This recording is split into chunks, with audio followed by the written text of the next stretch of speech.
Ladies and gentlemen, the Alabama Senate will now come to order.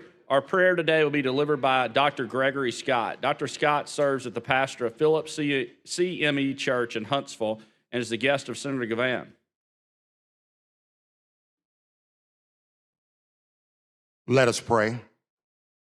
To the eternal God, creator of heaven and earth, author of liberty, architect of justice, and sustainer of all who labor for the common good, we invite your wisdom and your presence into this space and place. We pause at the onset of this legislative session to acknowledge that before there were laws and policies written by human hands, there was justice written on the hearts of the people you created in your image. Before there were chambers of power, there was the sacred call to do what is right, to love mercy, and to walk humbly with God. We thank you for the privilege of gathering on these hallowed grounds. The legislators gathered here today are not just elected senators from across the great state of Alabama, but they come as stewards of trust. They come not only as lawmakers, but as guardians of the people's hopes and dreams. Remind this legislative body that power is never an end unto itself, but a sacred responsibility entrusted to them for the betterment of all of humanity. In this moment, grant wisdom to every member gathered in this chamber, wisdom that is not driven by fear, nor distorted by ideology, nor seduced by ambition, but grounded in truth, compassion, love, and moral courage.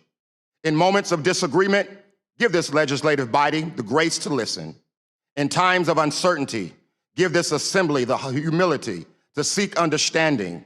And when decisions carry heavy consequences, give this body the courage to choose what is just and right, even when it is not easy or expedient. We especially pray for the families whose lives are shaped by the decisions made in this chamber, especially those that impact families struggling to make ends meet, children whose future depend on the quality of our schools, workers seeking dignity and fair opportunity, and communities longing not for rhetoric, but for real relief and renewal.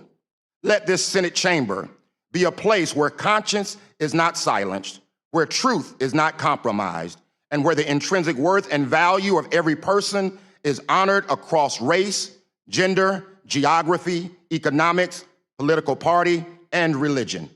Bless the President of the Senate, the leadership, and every senator with clarity of purpose and unity of spirit. May the work of this body reflect not only what is lawful, but what is right, not only what is achievable, but what is necessary for the flourishing of all Alabamians. We also pray for first responders and for the protection of our military members serving around the world who safeguard the freedoms we enjoy. Remind this legislative body that the measure of a society is not found in the power it holds, but in the justice it practices. And as this Senate session begins, we ask that your guiding presence rest upon each person present in this chamber, especially as they allow justice to roll down like waters and righteousness like an ever-flowing stream. This is our hope and our humble prayer before an almighty God. Amen. Amen. Thank you. Today, the pledge will be led by Will Ward. Will attends Lee Scott Academy in Auburn and is paging for Senator Hovey. Attention, salute, pledge.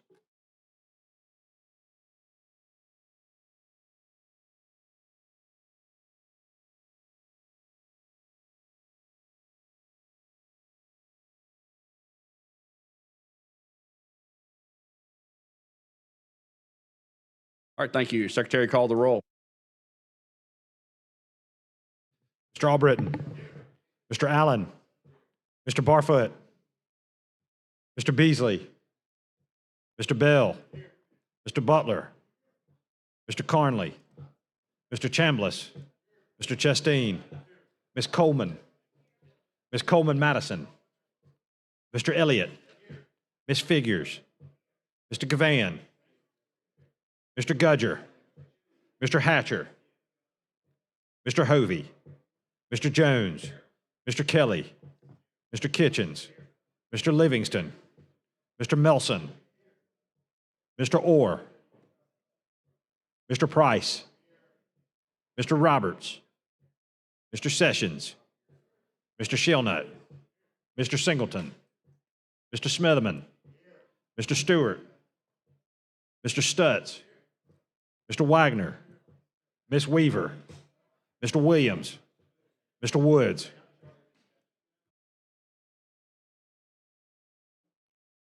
All right, ladies and gentlemen, we have 29 senators present, which is a quorum. The Senate is ready to transact business. Mr. President, Senator Wagner, move that we excuse absent senators. any objection? Hearing none, so ordered. Mr. President, Senator Wagner, move that we dispense with the reading of the journal from the previous legislative day and that we adopt said journal. all right, any objection? Hearing none, so ordered. Now move on to introduction of bills. Senator Jones. Welcome back, Senator Jones. Thank you, Mr. President. I move that we allow for the introduction of bills and committee reports at any point throughout the day. All right, any objection? Hearing none, so ordered. Thank you. All right, Secretary, if you could call the first House message.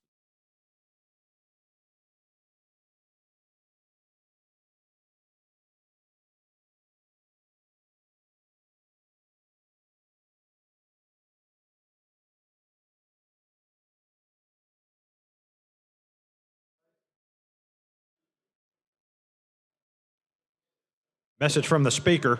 Senate confirmation number 89, appointing Rex Jones to the Alabama Underground and Above Ground Storage Tank Trust Funds Management Board is referred to the Committee on Confirmations.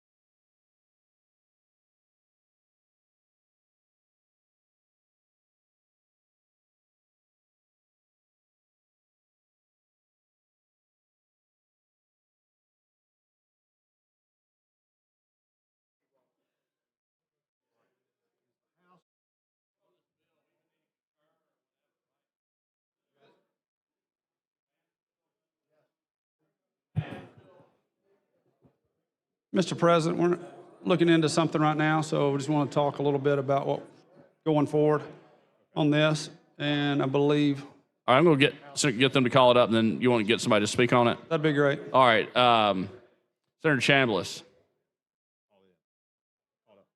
Message from the House. Mr. President, the House of Representatives has amended as therein shown and as amended has passed the following Senate bill and returned same herewith to the Senate. Senate Bill number 231 regarding the legislature. Signed, John Treadwell, Clerk.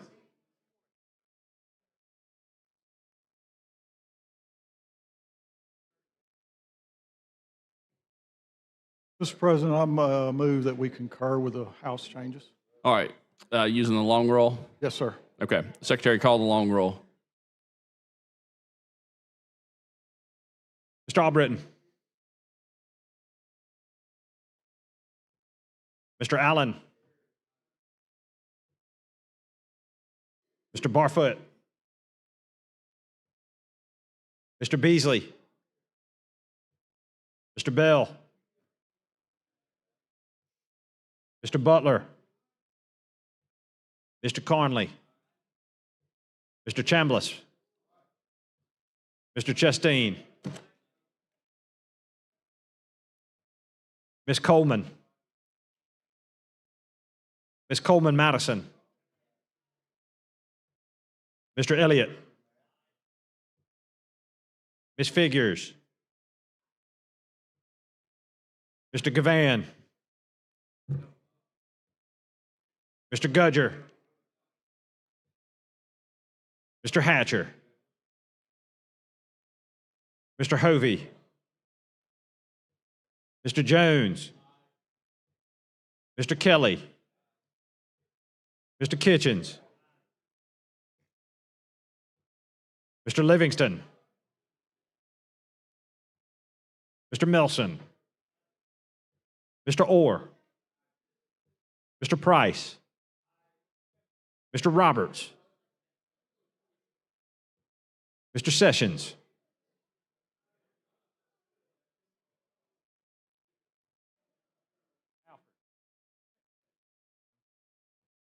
Mr. Shelnut.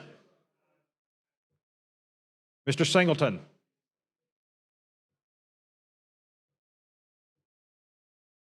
Mr. Smitherman, Mr. Stewart, Mr. Stutz, Mr. Wagner, Ms. Weaver, Mr. Williams, Mr. Woods,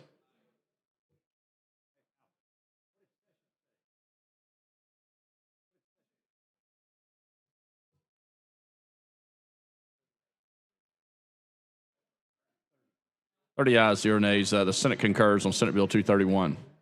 All right, Secretary, call next House message.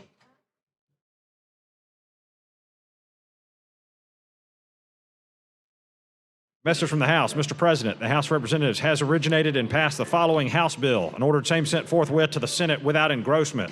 House Bill number 532 by Representative Ellis regarding Shelby County, with notice and proof, is referred to the Committee on Local Legislation. Signed, John Treadwell, Clerk.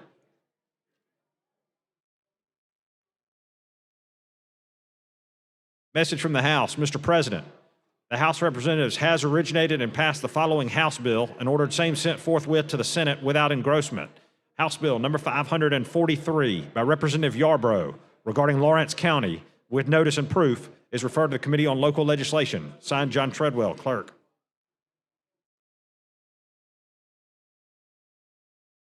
Message from the House. Mr. President, the House of Representatives has originated and passed the following House bill and ordered same sent forthwith to the Senate without engrossment. House Bill number 522 by Representative Albright and Myricks regarding Coleman County is referred to the Committee on Local Legislation. Signed, John Treadwell, Clerk.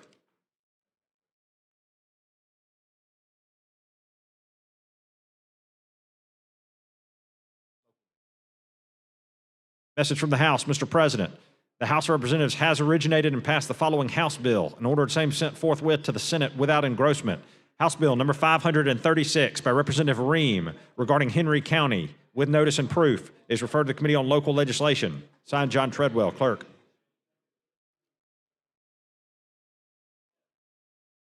Message from the House. Mr. President, the House of Representatives has originated and passed the following House bill and ordered same sent forthwith to the Senate without engrossment. House Bill number 537 by Representative Jackson, a proposed constitutional amendment regarding Monroe County, is referred to the Committee on Local Legislation. Signed, John Treadwell, Clerk.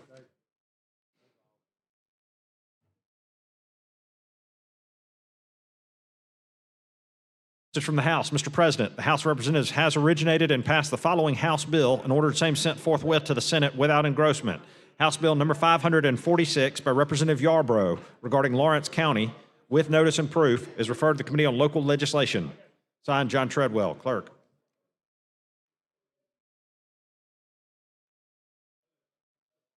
Message from the House. Mr. President, the House of Representatives has originated and passed the following House bill and ordered same sent forthwith to the Senate without engrossment. House Bill number 557 by Representative Lawrence regarding Wilcox County, with notice and proof, is referred to the Committee on Local Legislation. Signed, John Treadwell, Clerk. Message from the House. Mr. President, the House of Representatives has originated and passed the following House bill and ordered same sent forthwith to the Senate without engrossment. House Bill number 538 by Representatives Jackson and Lawrence, a proposed constitutional amendment regarding Wilcox County, is referred to the Committee on Local Legislation. Signed, John Treadwell, Clerk.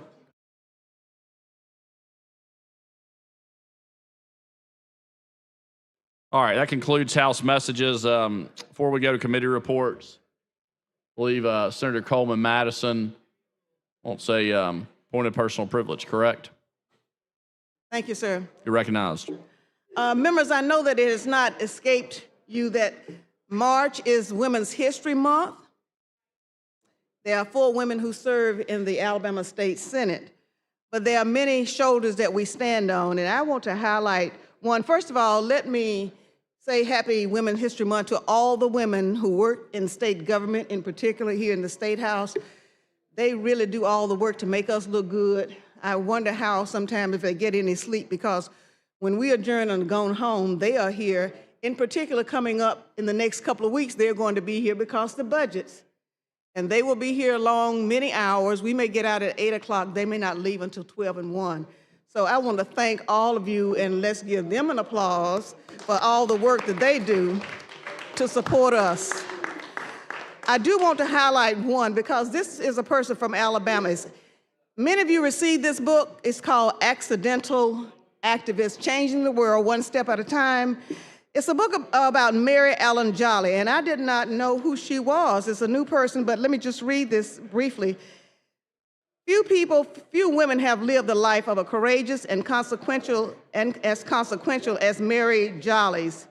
From the impoverished Alabama farm where she was raised during the Depression, where her parents taught her the value of education and the virtues of making a difference in the lives of others, she worked her way into the halls of U.S. Congress, where she arrived in the mid-1950s as a legislative aide to Alabama Congressman Carl Elliott, becoming his right-hand woman, almost always the only woman in the room. Her tireless behind-the-scenes efforts helped pass, Mr. Chairman, if we could get some order, please. Can we get some order? Probably. I do hope you listen, because if you have daughters or sons or whatever, this was so inspirational. I did not know who she was. But again, there are a lot of noteworthy Alabamians that we don't know about. But Mary Jolly became the woman who was behind the scene for Congresswoman Carl Elliott. Her tireless behind-the-scenes effort helped pass the National Defense Education Act, which has provided millions of deserving students across the nation the opportunity for a college education. With wit, wisdom, and riveting detail, Jolly shares the behind-the-scenes look at the most fiery decades in the Alabama's history and the history of the nation. The 1960s, working with Elliott and others, she pushed back against the forces of racism, intolerance, and ignorance, not just for her own state, but across the nation. Here, she details her lifelong journey with a cast of characters ranging from John Kennedy to George Wallace, and shares how her efforts helped to make others' lives better, have continued over the ensuing half-century. Right up until today, she closes on her 100th birthday. And this is the story that will enrich and inspire all Alabamians and certainly all Americans. So again, in celebration of Women's History Month, I recommend The Accidental Activist, not something that she planned, someone who came from meager means, very impoverished, to become someone that made huge changes in the state of Alabama and the nation. Thank you, Mr. Chairman. Thank you. All right, now move on to committee reports.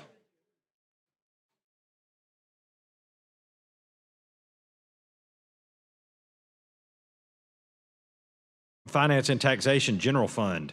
Senate Bill number 143 receives a favorable report by a vote of 15 ayes and 0 nays.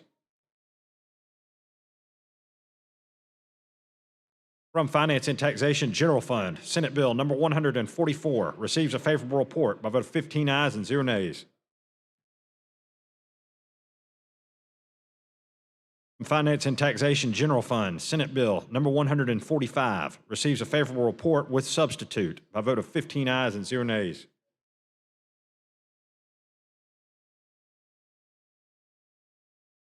Finance and Taxation General Fund, Senate Bill number 152 receives a favorable report by a vote of 15 ayes and 0 nays.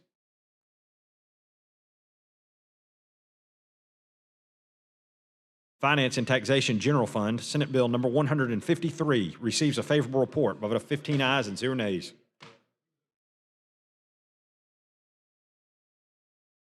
Finance and Taxation General Fund, Senate Bill number 154 receives a favorable report by a vote of 15 ayes and 0 nays. Finance and Taxation General Fund, Senate Bill number 162 receives a favorable report by a vote of 15 ayes and 0 nays.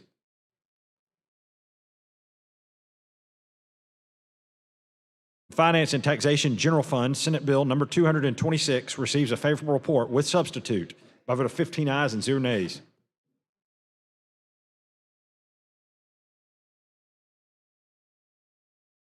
Finance and Taxation General Fund, Senate Bill number 146 receives a favorable report with substitute by a vote of 14 ayes, 0 nays, and 1 abstention.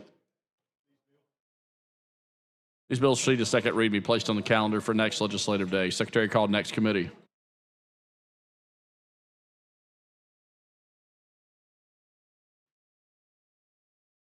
From the Committee on Confirmations, Senate Confirmation Number 81, appointing Nancy Sanford to the University of North Alabama Board of Trustees, receives a favorable report, vote of 15 ayes and 0 nays. I move the Senate confirm Nancy Sanford to the UNA Board of Trustees using previous role. Any objection?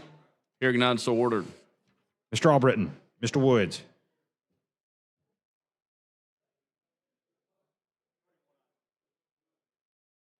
Thirty-one ayes, 0 nays. Nancy Sanford's confirmed. Secretary called next confirmation.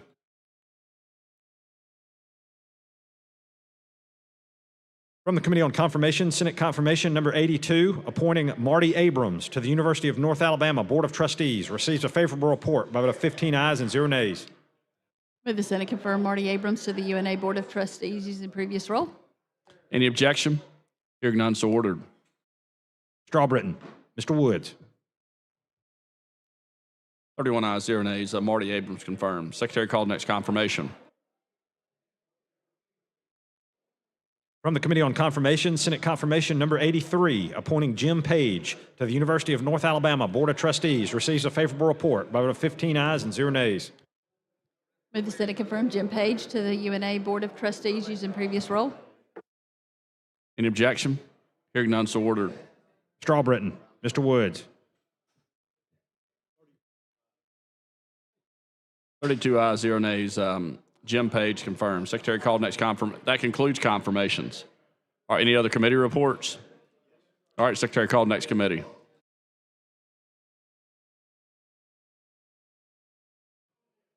From the Committee on County and Municipal Government, Senate Bill Number 292 receives a favorable report with substitute by a vote of 8 ayes and 0 nays.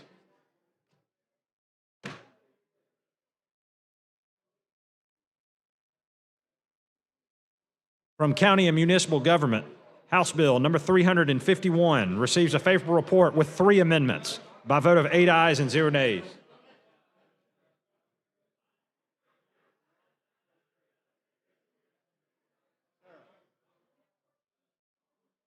From County and Municipal Government, House Bill Number 141 receives a favorable report by a vote of 8 ayes and 0 nays. These bills. From County and Municipal Government, House Bill Number 273 receives a favorable report by a vote of 8 ayes and 0 nays. All right, these bills received a second read, be placed on the calendar for next legislative day. Secretary called next committee. Before you do that, let me recognize some special guests in the gallery. The guest of Senator Woods. When I call your name, if you could please stand. Dr. Carol Adams, and that's the mom of Katie Adams. It's a senior at Jasper High School that's paging today. Welcome to Alabama Senate. Great to have you.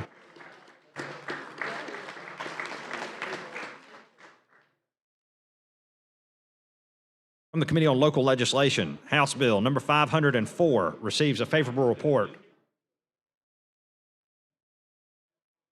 From the Committee on Local Legislation, House Bill Number 488 receives a favorable report.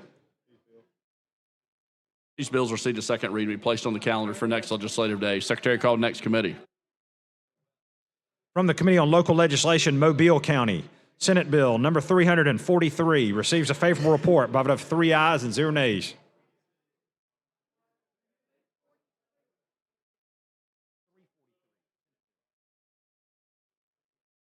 From the Committee on Local Legislation, Mobile County, Senate Bill Number 346 receives a favorable report by a vote of 3 ayes and 0 nays. All right, this concludes committee reports now. Now move on to motions and resolutions.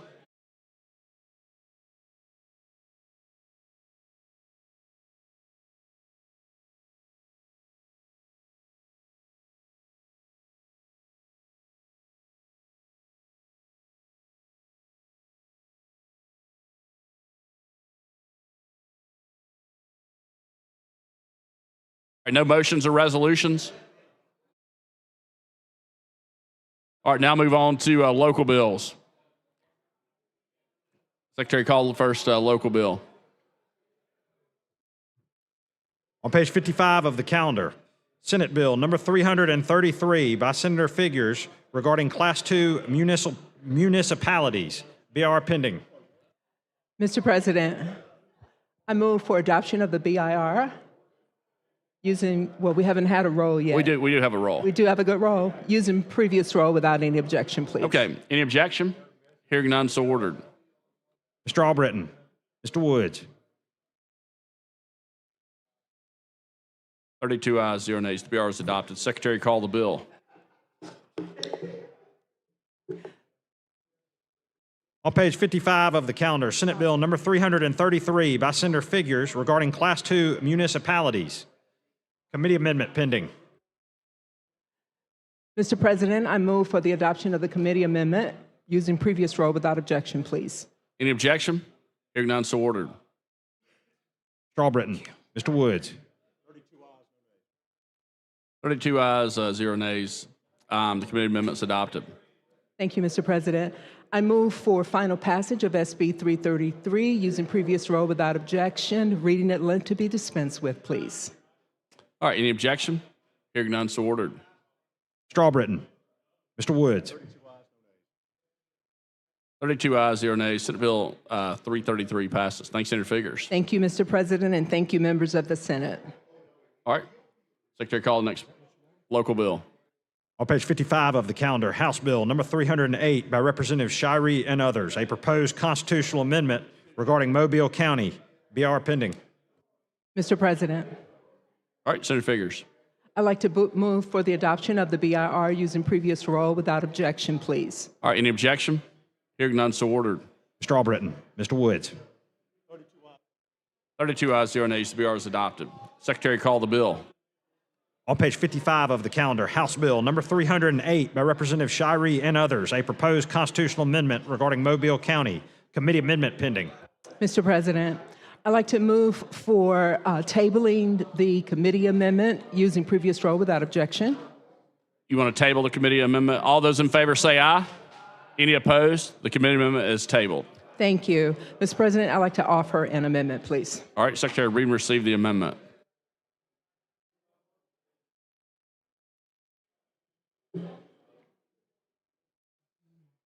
Amendment to House Bill number 308 by Senator Figures. Replace line 10 on page 1 with the following. Replace line 21 on page 1 with the following. Replace line 26 on page 1 with the following. Replace line 57 on page 3 with the following. Replace line 79 on page 3 with the following. Mr. President, this is and members of the Senate, this is an amendment that actually takes up the $12,000 base for tax exemptions for people up to $50,000. If there aren't any questions, I'd like to move for adoption of the amendment using previous roll without objection, please. All right, any objection? Hearing none, so ordered. Mr. Albritton. Mr. Woods. 32 ayes, 0 nays. Senator Figures amendment is adopted. Thank you, Mr. President. I'd like to move for final passage of HB 308 using previous roll without objection. Reading it length to be dispensed with, please. All right, any objection? Hearing none, so ordered. Mr. Albritton. Mr. Woods. 32 ayes, 0 nays. House Bill 308 passes. Thanks, Senator Figures. Mr. President, I'd like to move. Certification resolution. Yes, sir. Since this is a constitutional amendment, I'd like to move for certification using previous roll without objection. All right, any objection? Hearing none, so ordered. Mr. Albritton. Mr. Woods. 32 ayes, 0 nays. The certification resolution is adopted. Thank you, Mr. President, and thank you, members of the Senate. All right, thank you. All right, Secretary, call the next local bill. On page 55 of the calendar, Senate Bill number 334 by Senator Weaver regarding Shelby County. BR pending. Mr. President, I move the BR using the previous roll. All right, any objection? Hearing none, so ordered. Mr. Albritton. Mr. Woods. 33 ayes, 0 nays. The BR is adopted. Secretary, call the bill. On page 55 of the calendar, Senate Bill number 334 by Senator Weaver regarding Shelby County. Senator Chambliss. Mr. President, I move final passage using the previous roll. All right, any objection? Hearing none, so ordered.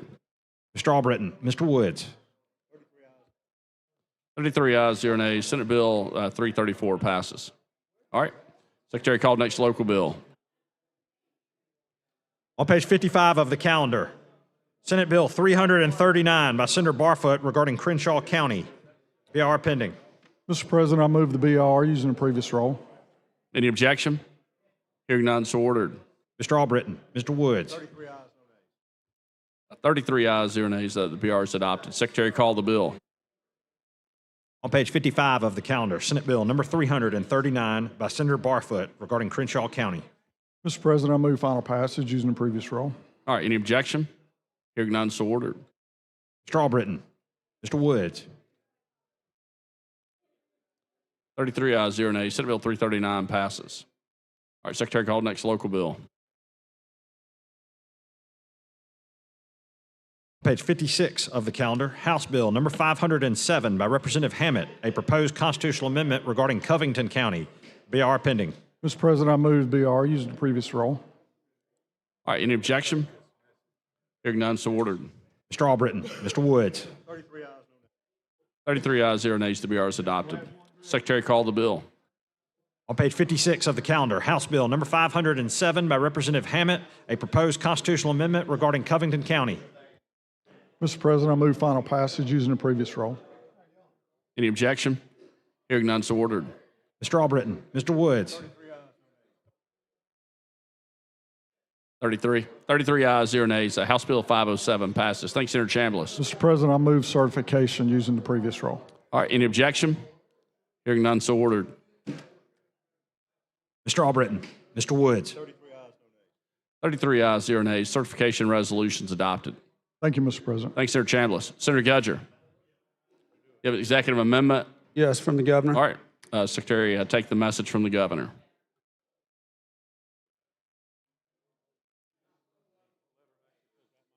Message from the governor. Ladies and gentlemen, at the request of the sponsor, I am returning Senate Bill 228 to you, the body in which it originated, without my signature and with the below executive amendment.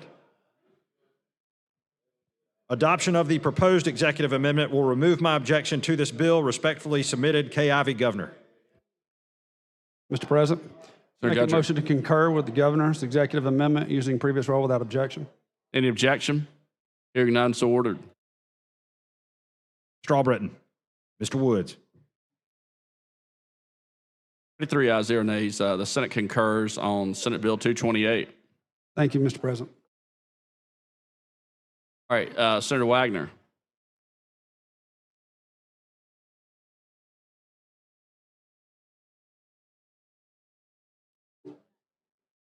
Mr. President, I have a report from the Committee on Rules.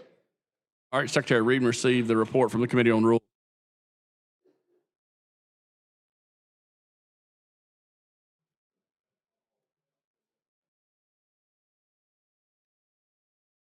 From the Committee on Rules, Senate Resolution number 76, Special Order Calendar. Be it resolved by the Senate of the Legislature of Alabama that immediately upon the adoption of this resolution, the following business in the order set forth below shall be the special and paramount order of business for the 20th legislative day, taking precedence over the regular order of business or any pending or unfinished business.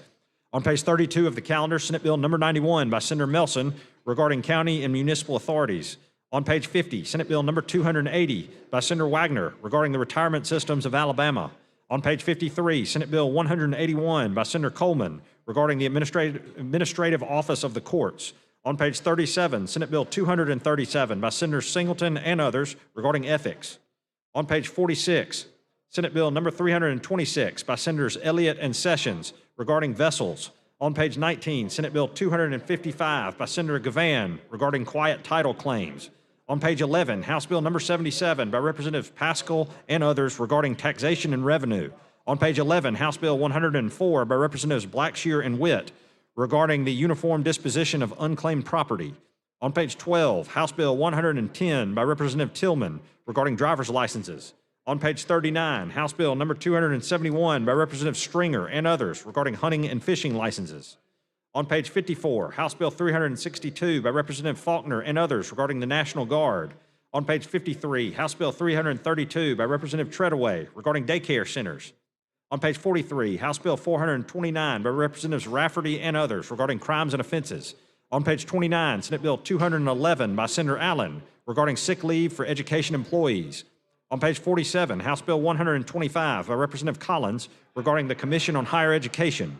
On page 20, House Bill 122 by Representative Collins regarding teacher excellence and accountability for mathematics and science.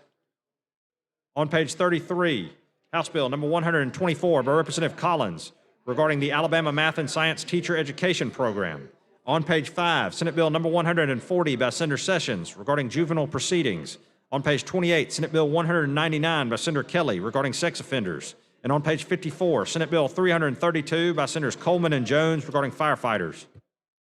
Mr. President, Senator Wagner. move the Senate adopt the report from the Committee on Rules using the previous roll call. Mr. President, I'd like Yes. to speak to the motion. All right, can I recognize some special guests Yes, in the you can. gallery first? All right. I'd like to recognize some special guests in the gallery. These are the guests of Senator Figures from the Living Word Christian Center, Bishop Levy Knox, Pastor Delia Knox, Dr. Etta Bird, Minister Nellie Klosterman, and Minister Andrew Pierce. If y'all could please stand. Welcome to the Alabama Senate. Great to have you today.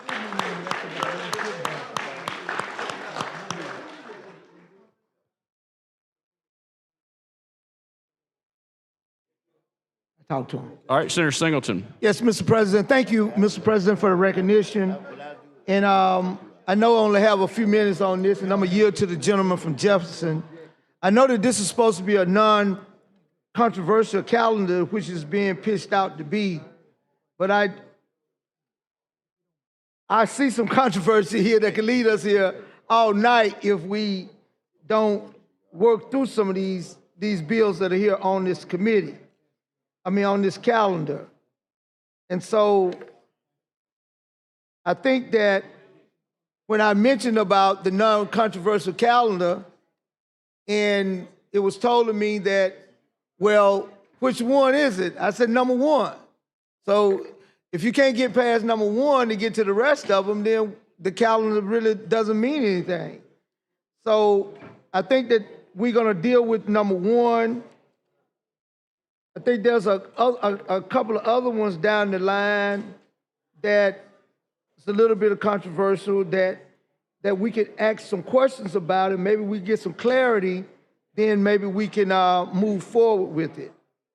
I'm very interested in this bill 124 based on these loans for math and science teachers program. And I want to understand this loan assistant program a little bit more in education when I know that our education trust fund cup runneth over. And why do we have to have loans? And maybe it's something that I'm not interpreting correctly. So I want to understand and ask those questions about those loans on HB 124. Also, HB 199 has in it about how to take the test. And if they can't be admissible in court, then why we need it, even in this bill, if it's something that can't be admissible just through the Department of Pardon and Parole? Why are we putting on extra expenses in something that's not necessary? And I'm gonna have to question that and get a better understanding of why do we need these lie detector tests that's totally inadmissible in court, even though it may not be utilized for court purposes, then why use it in this process? So it's basically, maybe it's a scare tactic to the person who's on parole or probation or whatever. I don't know, but I know that it could cost the state of Alabama money to be able to sit down with those tests to decide on how long they're gonna be. We're looking at least this time we did at least have some Democratic bills to make the cut. One, two, well, so far just two.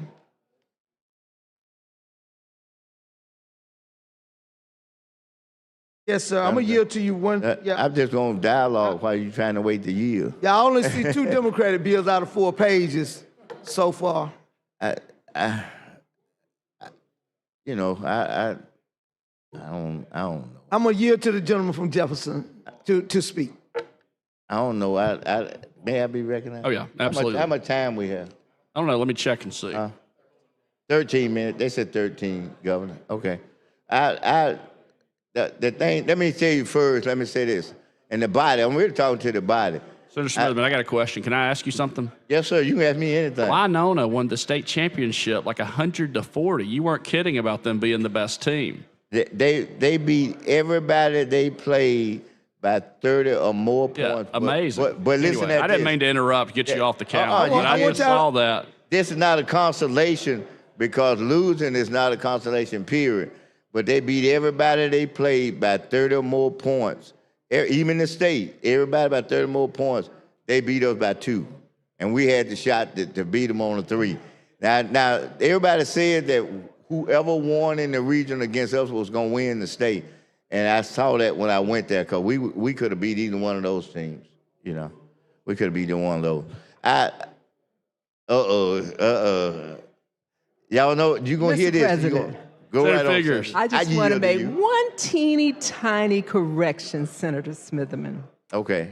When Winona played LaFleur High School from Mobile, Alabama, District 33, Okay. they only beat us by 19 points. That's I right. was there. That's right. And they It was came 19. back from maybe being behind about 30 points. You right. So I just wanted to make that correction, Mr. President. Thank you. Thank you, right. Senator. But And congratulations again. Thank you. We're going to have them down here on the 31st. That'll be fun. The Yeah. Tuesday of the 31st, we're going to bring them down here. And we're going to bring Fairfield down here on as well on the 31st. So I just want you to know we're going to request. Yeah, that- heck of a team. That was an impressive championship win. Mr. President, I have a point of order.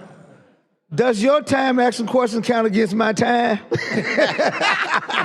Today it does. I just want a point of order. The chair rules it does today. Okay, thank you, Mr. Chairman. Oh, but no, the bad thing for people in the state in basketball is that Winona, every player but one, and he was the number 11 player on the team, is just a junior. The whole team will be back intact. The good thing for me is that because we have a few more students than Winona, they moved Winona down to 4A, and we in 5A. So I got 2 years. I ain't got to worry about them. I may have 2 state champions up there. I know Winona gonna be there, and then we might be there. So that's the beauty of it all. You know, so I'm real proud and happy of that. I was so happy. I spent an hour and 20 minutes riding down here today, talking to my other coaches. We was on the phone, talking, licking our chops, thinking about getting ready for June. You know, You're not running from competition, are you? You're not proud that you're getting out of that area because you're having to leave that competition. Now, I thought, Senator, that you'd be willing to meet it head on. You should have been the one who's saying, look here, yeah, you won't be beating nobody else by 30 next year because we're going to go get ready for y'all. You look like you happy, and you've been talking to your coaches, y'all chopping y'all pop so y'all can get away from that fight. No, hey, Sound like y'all running from that fight. That's a money game for us. We play them during the regular season. It's just we ain't got to worry about them in the region, in the area. That's what I'm talking about. We ain't gonna run from them, but they ain't gonna block us from getting down to the Civic Center. You know. I got you. All right. All right. But you were talking about this agenda. And I wanted to say this to the body that when we get to the first bill, that it's a friendly motion I'm gonna make. I'm gonna say it just that way to the body, so you don't have to be wondering what I'm doing. It's a friendly motion.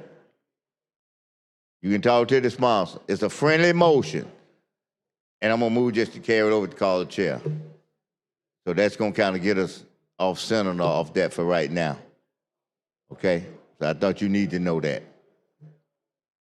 You got a problem with that? No, sir. And while I'm pre talking about it, I have to ask you, you got the problems with that move? and it's friendly now. I just want to say that to everybody in here. It's not a hostile taking or something. It's very friendly. That's why I said to call it chess, so give them a chance to work out whatever they want to work out, you know, and how they want to do it. Because you know, I can't say from this mic what my mama told me. I got you. Yeah, you understand. When you have two folks fighting, sometimes you just got to get out the way. And I'm trying my best to get out the way, son. That's all I want to say. I'm trying to get myself personally out the way. So that doesn't involve me. And those issues doesn't involve me. I thought it did, but that only pertains to that county. You see what I'm saying? And so, I mean, it doesn't. I got up here last time and said that about leaving us out or something like that, but it doesn't. I found out that it doesn't pertain to us because we don't border no states, and it gives full description about the counties itself that it would pertain to. And we did. I'm in the middle of the state, so it's. Yeah, once I saw that, I had to get a better understanding among myself that it does not involve that whatsoever. Now, my question is this: I see a bunch of House bills on here. Are House moving our bills down there? Well, that's a good question. That's a very good question, and I don't know the answer to that. You won't believe this, and it's not purposefully.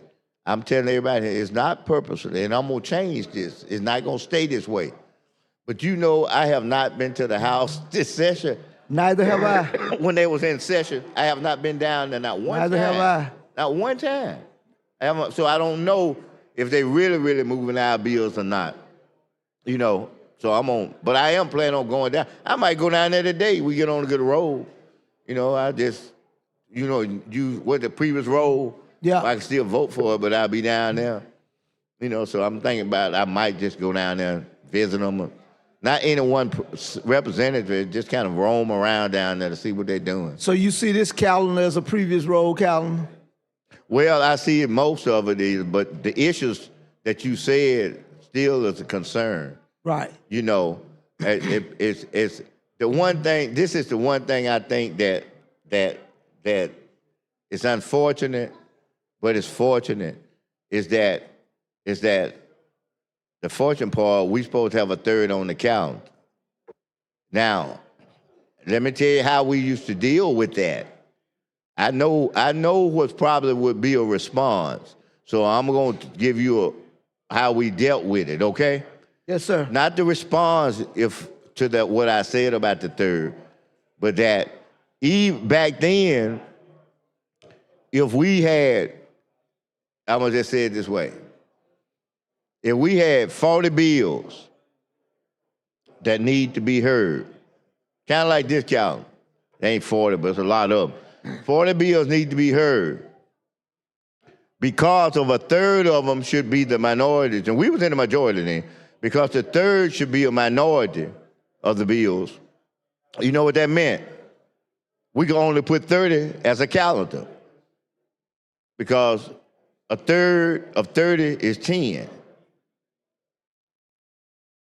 10 of 40 is 25%, not a third. Not 33 and a third, it's not a third. So you couldn't put 40. See what I mean? That's right, you couldn't put 40. So we had to come back then and find 3 more bills for the 10 at the next calendar. So that's why that calendar sometimes had to wait to after, committees meets and the bill get the second reading and then make the calendar. What we're trying to do here is take the 40 and say, well, we got 2 bills of yours on there. And that might be what's all back there. I mean, I don't know that part, but I'm saying if that's all back there, what's 30%? 30, let me see. 2, what would 2 be 30% of? But there's plenty more in their committees. I know. And I think that even if you don't have any more back there, at least give us a fair up or down vote even in committees. Yeah. Then I could be assured that whether or not we got something moving forward or not. Yeah. And I think that, people intentionally hold our bills in committee, but then they want us to come out here and unanimously support what it is that they want. Well, one of the problems, let me say this. One of the problems is this, is that, and I'm telling you, this is the problem.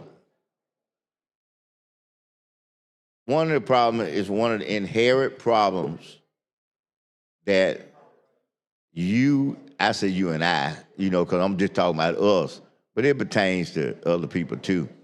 You and I have had since the day we came out the womb, okay? That's the day we were born. And you know what that is? What's that, my brother? We ain't gonna get the benefit of the doubt. I mean, I'm trying to be soft with what I'm saying, but we ain't gonna get the benefit of the doubt. I mean, even I've had some bills that people say, there ain't nothing wrong, but I'm just wondering if there's something in there that's wrong. I mean, that just because we had a bill, it puts up a flag to be cautious, and you don't see nothing even in the bill to be cautious. That's a fact now. I'm just really telling you it's a fact. So we should just come down here and just not file any bills in, if it's gonna be that way. Just don't even worry about using up the ink on the paper and saying we file a bill. Well, It's gonna be that way. Well, the bad part, if it's that way, then in that case, they can't never have an agenda because a third of them would be ours. Well, I mean, you know what I'm saying? Well, I mean, I don't, that's not, I don't think they care about that. That's not being respected to this day. Yeah. I don't think they care about that. Because if they did, they'd make that effort every day. But it is not being made. We wouldn't have to come to this mic to remind them each and every time if they was intentional about it. Well, let me say this. What they said, an ounce of prevention is worth a pound of cure. See, that's my concern. We shouldn't have to come out here. You see how many bills on here? Yes, sir. Dick Callender right here. Without rules. Okay, and I'm not talking about rules in a favorable way. Without rules in a negative way in relationship to us, what we are trying to do. We can be in here past midnight. Without a doubt. I mean, even if the procedures used to put limitations, yes, the time that would elapse with the number on here would be past midnight. Without a doubt. Okay? Why should we have to come out here and do that kind of stuff? I mean, look, you see that little flap right there? That's about the second time I done brought my computer out here. Because that tells you that I was playing and to sit down at my desk, okay? I was planning to sit down at that desk, do some work on bills and stuff, and the constituents in your email. I don't sit down and do that. All right, often. time's expired on calendar. Move for adoption and Y'all need previous previous roll. roll is fine. Any objection? Hearing none, so ordered. Strawbritton. Mr. Woods.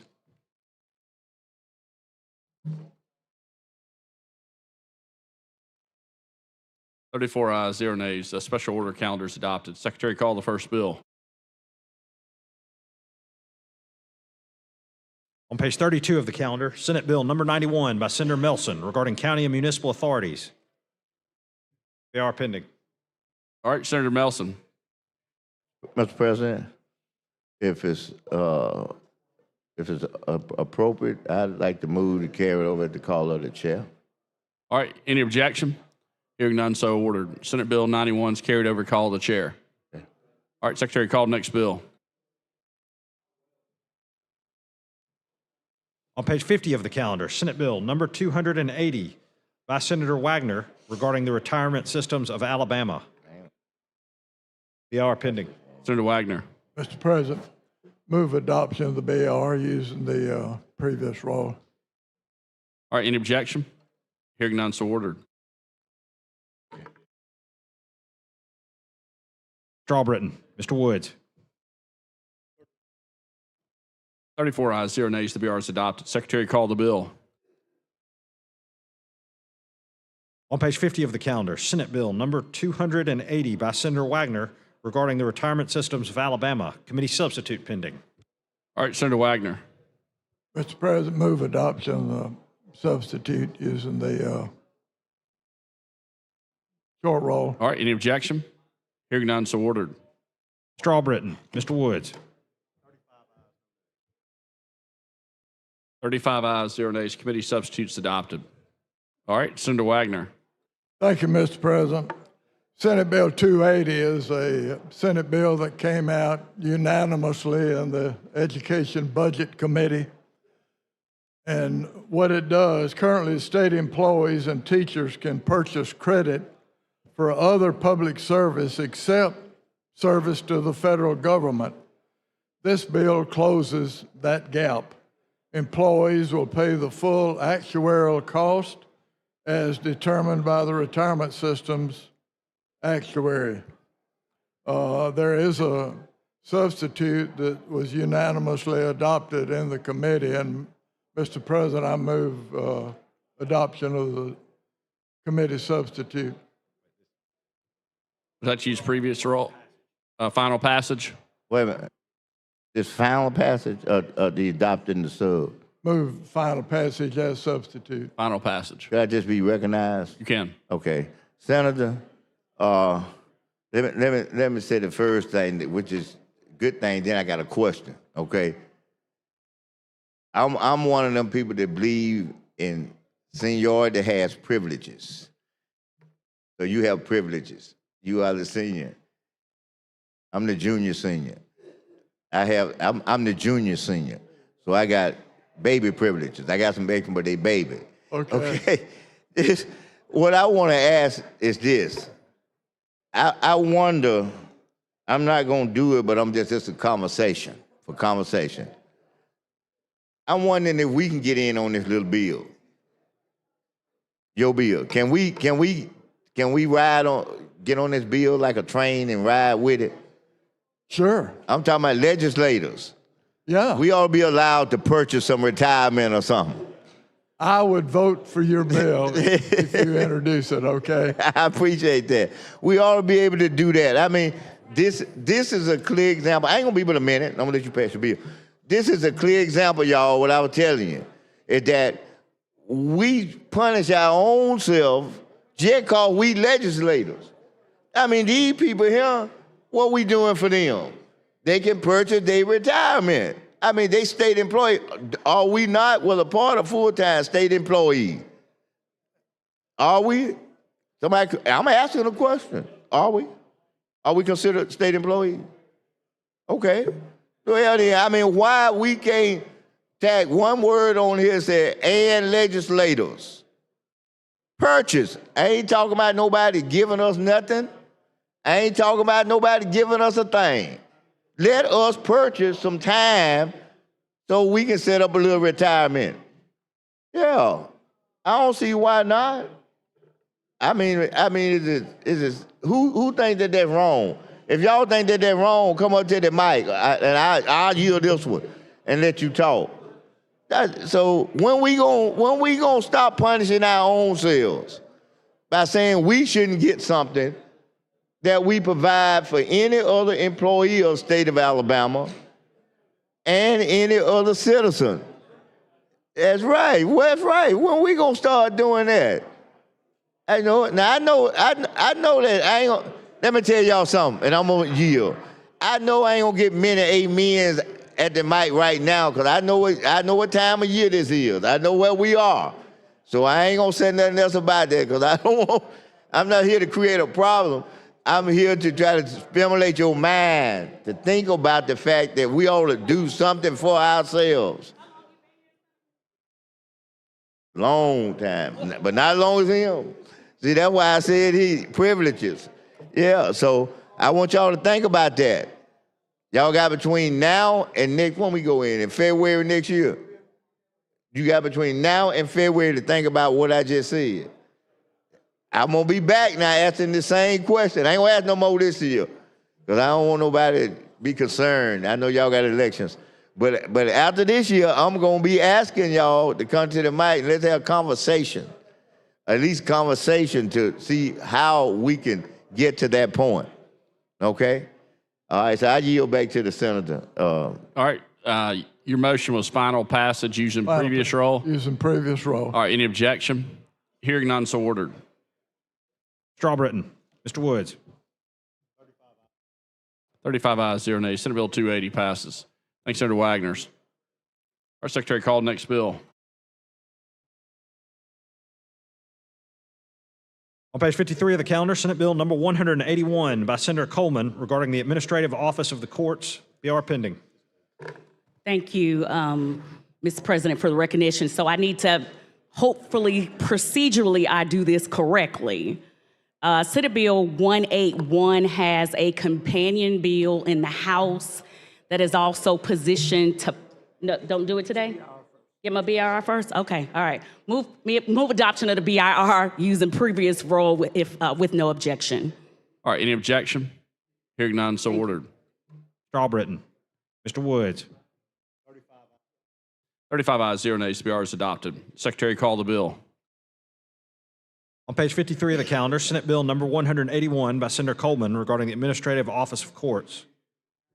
All right. Thank you so much. So at this point, procedurally, if I'm going to ask for unanimous consent to bring up the House bill, do I need to carry this bill over? Correct. Carry this one over first. All right. So move to carry over Senate Bill 181. All those in favor say aye. Any opposed? All right. Senate Bill 181 is carried over. All right. Now, Mr. President, asking for unanimous consent of the body to bring up the companion bill, House Bill 227 by Judge Hill. Any objection? Hearing none, so ordered. Secretary, call up. What was the bill number? 227. House Bill 227. House Bill 227.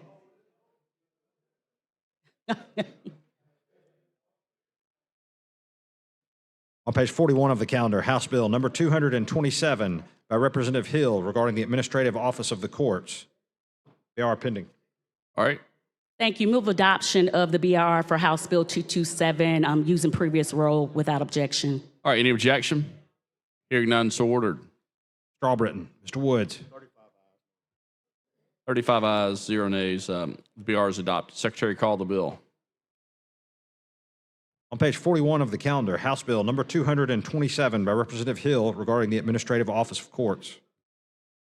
All right, Mr. Coleman. Thank you, Mr. President. What this bill does for the Administrative Office of the Courts is it creates a 501c3 for funds for the Judicial College. We actually have been, or they have actually been, hit in an audit in the absence of having that 501c3. So this bill rights that wrongs for audit purposes, again, for judicial education. I see the gentleman is standing there. I was getting ready to move for final passage. Mr. President. Senator Bell. I think it's pretty neat. Judge Hill's bill you've substituted, and Judge Hill's granddaughter is paging for us this week. Oh, wow. I And did see him up here a little bit. And Taylor is sitting back there, so she gets to watch one of her grandfather's bills pass. Just like, thank you for swapping it out and letting her see what happens up here. Well, that's a good reason to do it, but this also gives us an opportunity to get this bill done today for the Administrative Office of the Courts to right the wrong and have this 501c3. So with that, I move final passage of House Bill 227 using previous roll without objection. All right, any objection? Hearing none, so ordered. Strawbritton. Mr. Woods. 35 ayes, 0 nays. House Bill 227 passes. Thank you. Thanks, Senator Coleman. Secretary, call next bill. On page 37 of the calendar, Senate Bill number 237 by Senator Singleton and others regarding ethics. BR pending. Senator Singleton. Mr. President, I'd like to move for the BR use of previous roll without objection. Any objection? Hearing none, so ordered. Mr. Albritton. Mr. Woods. 35 ayes, 0 nays. The BR is adopted. Secretary, call the bill. On page 37 of the calendar, Senate Bill number 237 by Senator Singleton and others regarding ethics. Mr. President, as you know, that this is a bill based on ethics that is used for our research institution to be able to continue to do research in our state. I have an amendment from our flagship universities that wanted some other added to this bill, and I would like to offer an amendment. All right, Secretary, read and receive the amendment. Amendment to Senate Bill 237 by Senator Singleton. Replace lines 35 through 36 on page 2 with the following. Replace line 40 on page 2 with the following.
Page 46 of the calendar, Senate Bill number 326 by Senators Elliott and Sessions regarding vessels.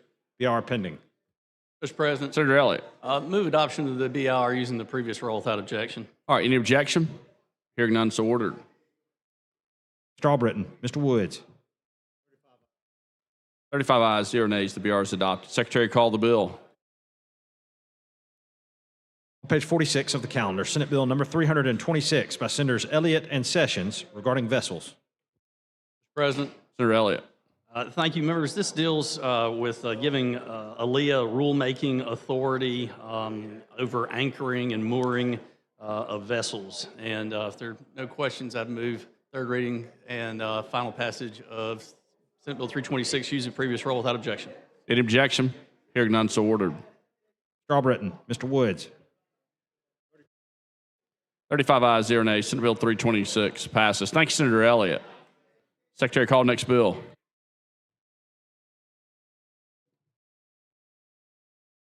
On page 19 of the calendar, Senate Bill number 255 by Senator Gavan regarding quiet title claims. BR pending. Senator Gavan. President, I move the BIR using previous roll without objection. All right, any objection? Hearing none, so ordered. Strawbritton. Mr. Woods. 35 ayes, 0 nays. The BR is adopted. Secretary, call the bill. On page 19 of the calendar, Senate Bill number 255 by Senator Gavan regarding quiet title claims. Senator Gavan. President, this is an amendment to the Grove Act on how title can be quieted in this state. If there's no questions, I would move for final passage using previous roll without objection. Any objection? Hearing none, so ordered. Strawbritton. Mr. Woods.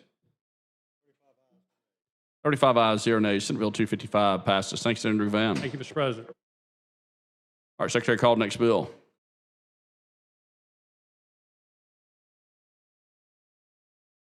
Page 11 of the calendar, House Bill number 77 by Representative Paschal and others regarding taxation and revenue. BR pending. Mr. President. Senator, you're recognized. Move adoption of the BIR by previous roll. All right, any objection? Hearing none, so ordered. Strawbritton. Mr. Woods. 35 ayes, 0 nays. The BR is adopted. Secretary, call the bill. On page 11 of the calendar, House Bill number 77 by Representative Paschal and others regarding taxation.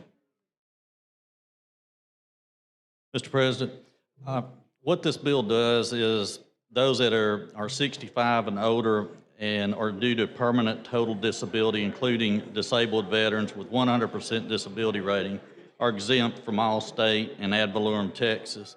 What this bill does is if they go to buy a property, it prevents them from being assessed those during that term in between and addresses the tax assessor as giving them a certificate. So I move adoption without there's no questions. All right, any objection? Hearing none, so ordered. Strawbritton. Mr. Woods. 35 ayes, 0 nays. House Bill 77 passes. Thank you, Mr. President. Thank you, Senator. Secretary, call the next bill. Page 11 of the calendar, House Bill number 104 by Representatives Blackshear and Witt regarding the uniform disposition of unclaimed property. BR pending. Mr. President, I move the BR using the previous roll. All right, any objection? Hearing none, so ordered. Strawbritton. Mr. Woods. 35 ayes, 0 nays. The BR is adopted. Secretary, call the bill. On page 11 of the calendar, House Bill number 104 by Representatives Blackshear and Witt regarding unclaimed property. Senator Chambliss. Mr. President, I think my colleague has some dialogue or amendment. Senator Albritton. Mr. President, thank you, and I thank the gentleman for giving me this opportunity. And if I might, I will go ahead and have an amendment I'll present, if that's fine. All right, Secretary Reed received the amendment.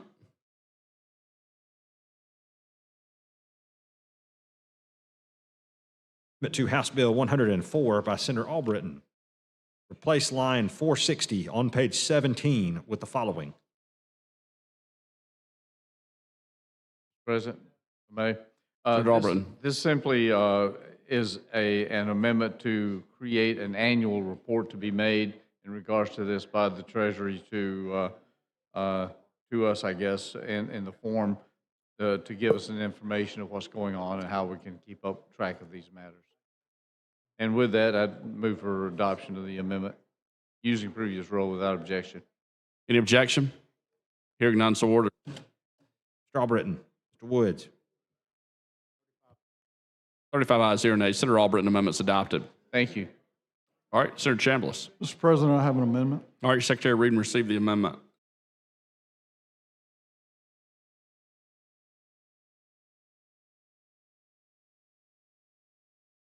Amendment to House Bill 104 by Senator Chambliss. Replace line 59 on page 3 with the following. Replace line 63 on page 3 with the following. Replace line 68 on page 3 with the following. Replace line 73 on page 3 with the following. Replace line 82 on page 3 with the following. Replace line 88 on page 4 with the following. Replace line 94 on page 4 with the following. Replace line 108 on page 4 with the following. Replace line 114 on page 5 with the following. Replace lines 118 through 121 on page 5 with the following. Replace line 151 on page 6 with the following.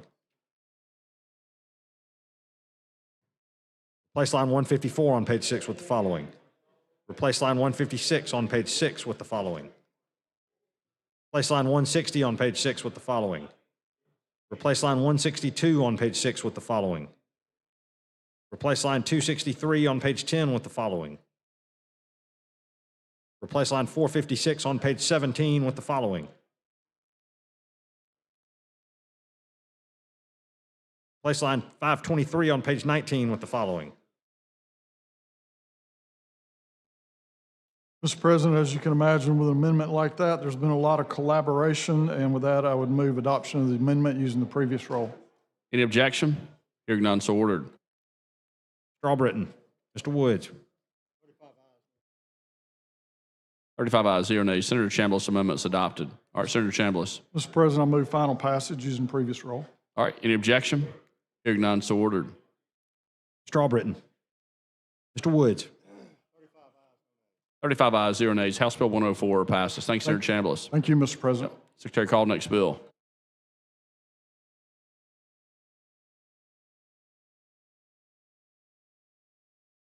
Page 12 of the calendar, House Bill number 110 by Representative Tillman regarding driver's licenses. BR pending. Go.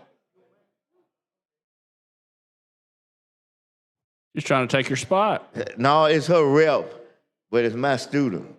So I taught him in law school.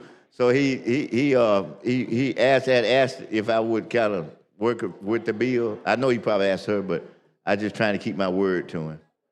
So if there's no questions about it, I move for adoption of the BIR, and that's unanimous consent to use previous roll. Any objection? Hearing none, so ordered. Mr. Albritton, Mr. Woods.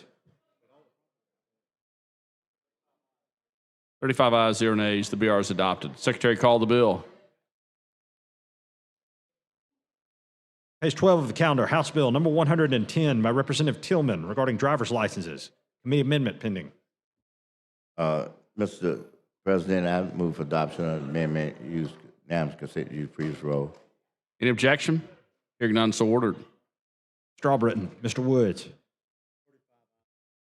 35 ayes, 0 nays. The committee amendment is adopted. Mr. President, if there's no other questions, I move for final passage as amended, ask unanimous consent to use previous roll. All right, any objection? Hearing none, so ordered. Mr. Albritton, Mr. Woods. 35 ayes, 0 nays. House Bill 110 passed. Thank you. Thank you. President. Thank you, members. Secretary, call next bill.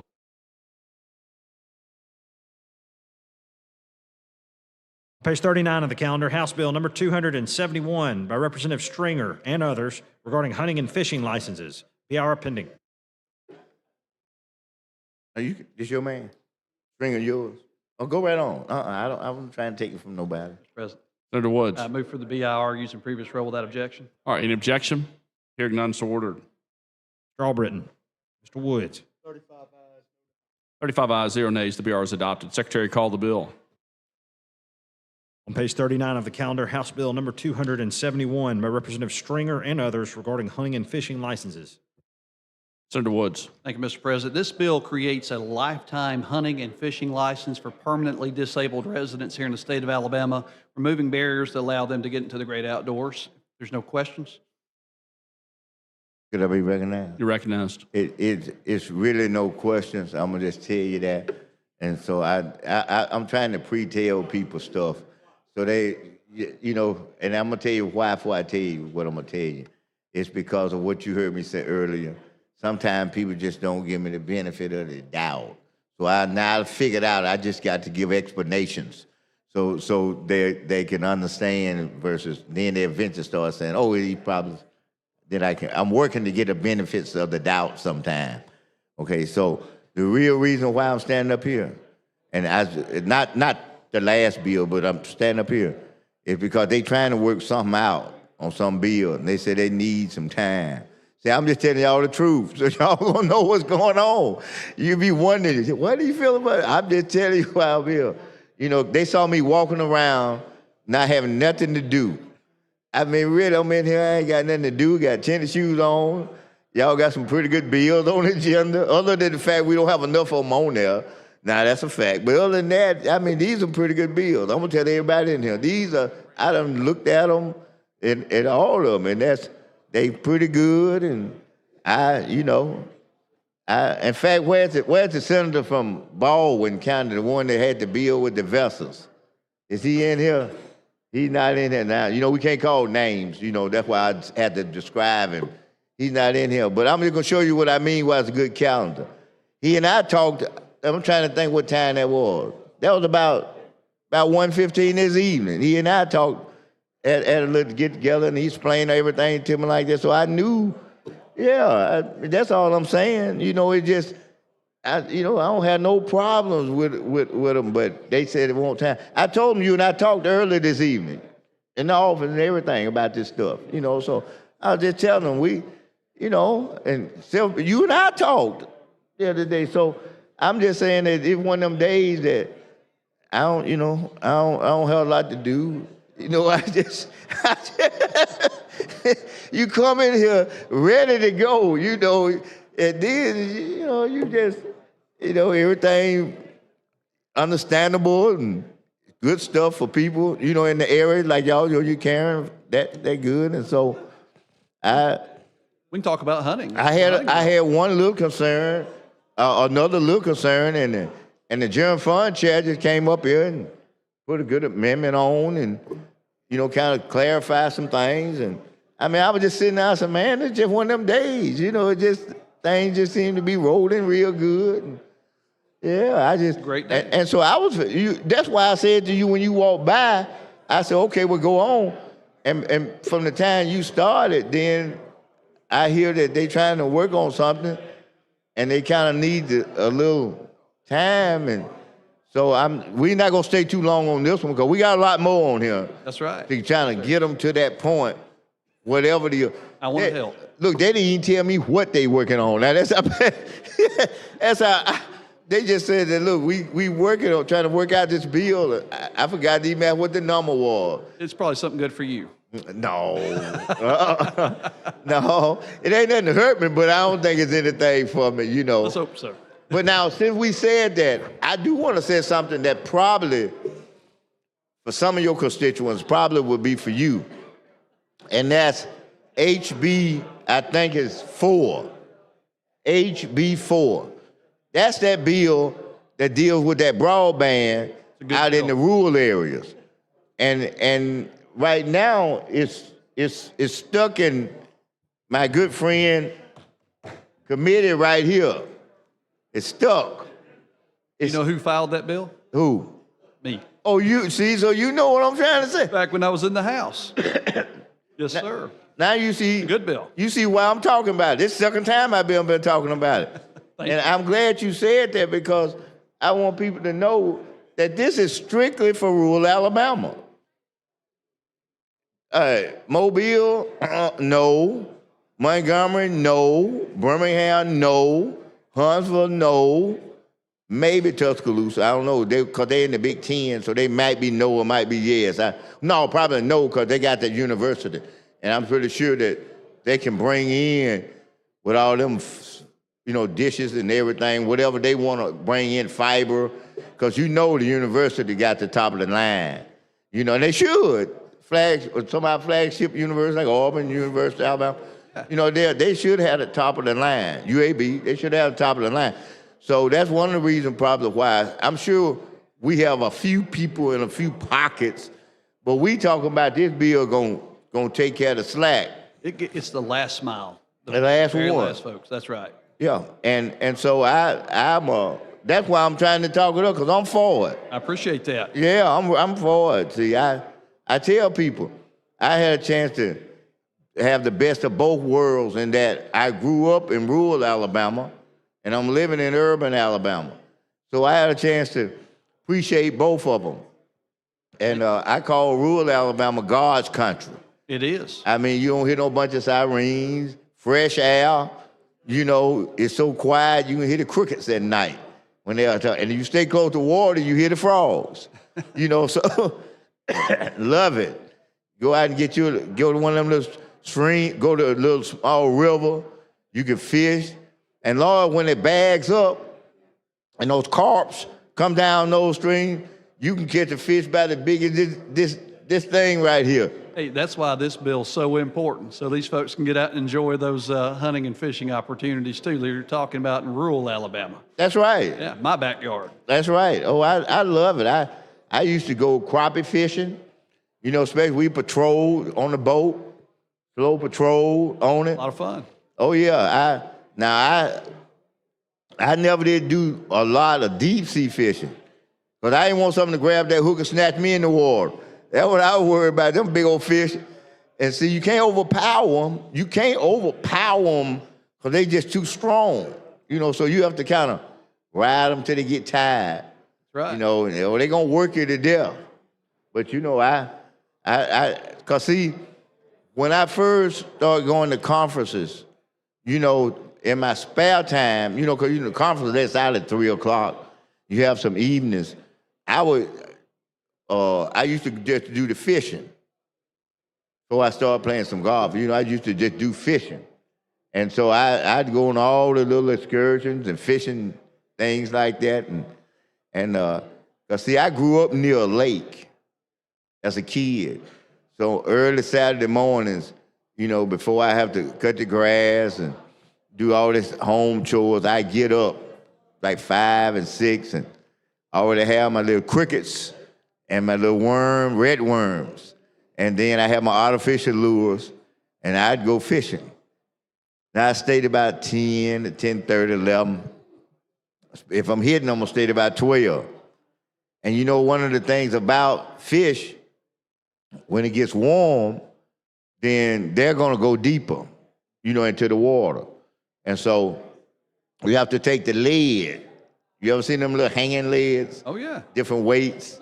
So as further you trying to go out, the heavier the lead. But the problem is the little small fish can't jerk the big heavy lead, and they eat up your little bait, you know, and you thinking you catching something, they just up there nibbling and having a good time. right. Now some big grab it, that'll be different. You know, I used to love to catch them bass. Oh, yeah. You know, and I actually a few times went night fishing. And you know, one of the things you easily catch like that is catfish. You catch them good at night. And big ones too, buddy. Now I'll tell you somebody who used to go fishing all the time at night. He was a legislator. And he the one got me into understanding about the infrared stuff at night where you could see, you know, when you out there. And you ever heard of this? I know you have, so I don't mean like you don't know. But you ever heard of the senator called Senator Jack Biddle? Yes, sir. Yeah, he was a night hunting man, and he was a night fishing man. You know. Yeah. Now I believe what he said. He said Jack, that was Jack's way of getting away from the house.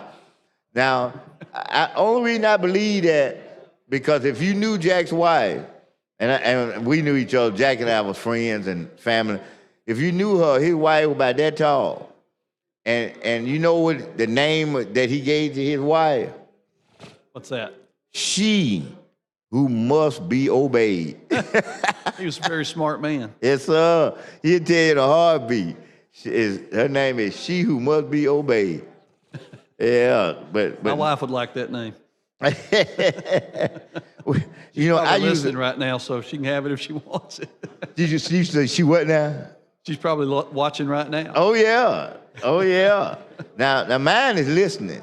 Yep. You know, she's probably listening, and I the way I place myself when somebody asks me about that, you know what I tell them?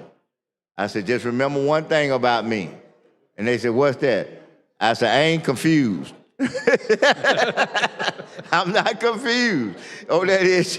So you know what that means. I'm saying like what you said. I ain't confused. No, sir. Some folk confused. I ain't. No, not at all. Well. But I'm going to turn this back over to you now, because then, you know, I mean, that ought to take care of. Yes, sir. Getting them, Glad we could we're catch trying up. to get them to a distance. That's right. enough with that, so it's back to you, Senator. Thank you, sir. All right, with that, Mr. President, I move for final passage using previous roll without objection. Any objection? Hearing none, so ordered. Strawbritton. Mr. Woods. 35 ayes, 0 nays. House Bill 271 passes. Thank you, Mr. President. All right, Secretary, call the next bill.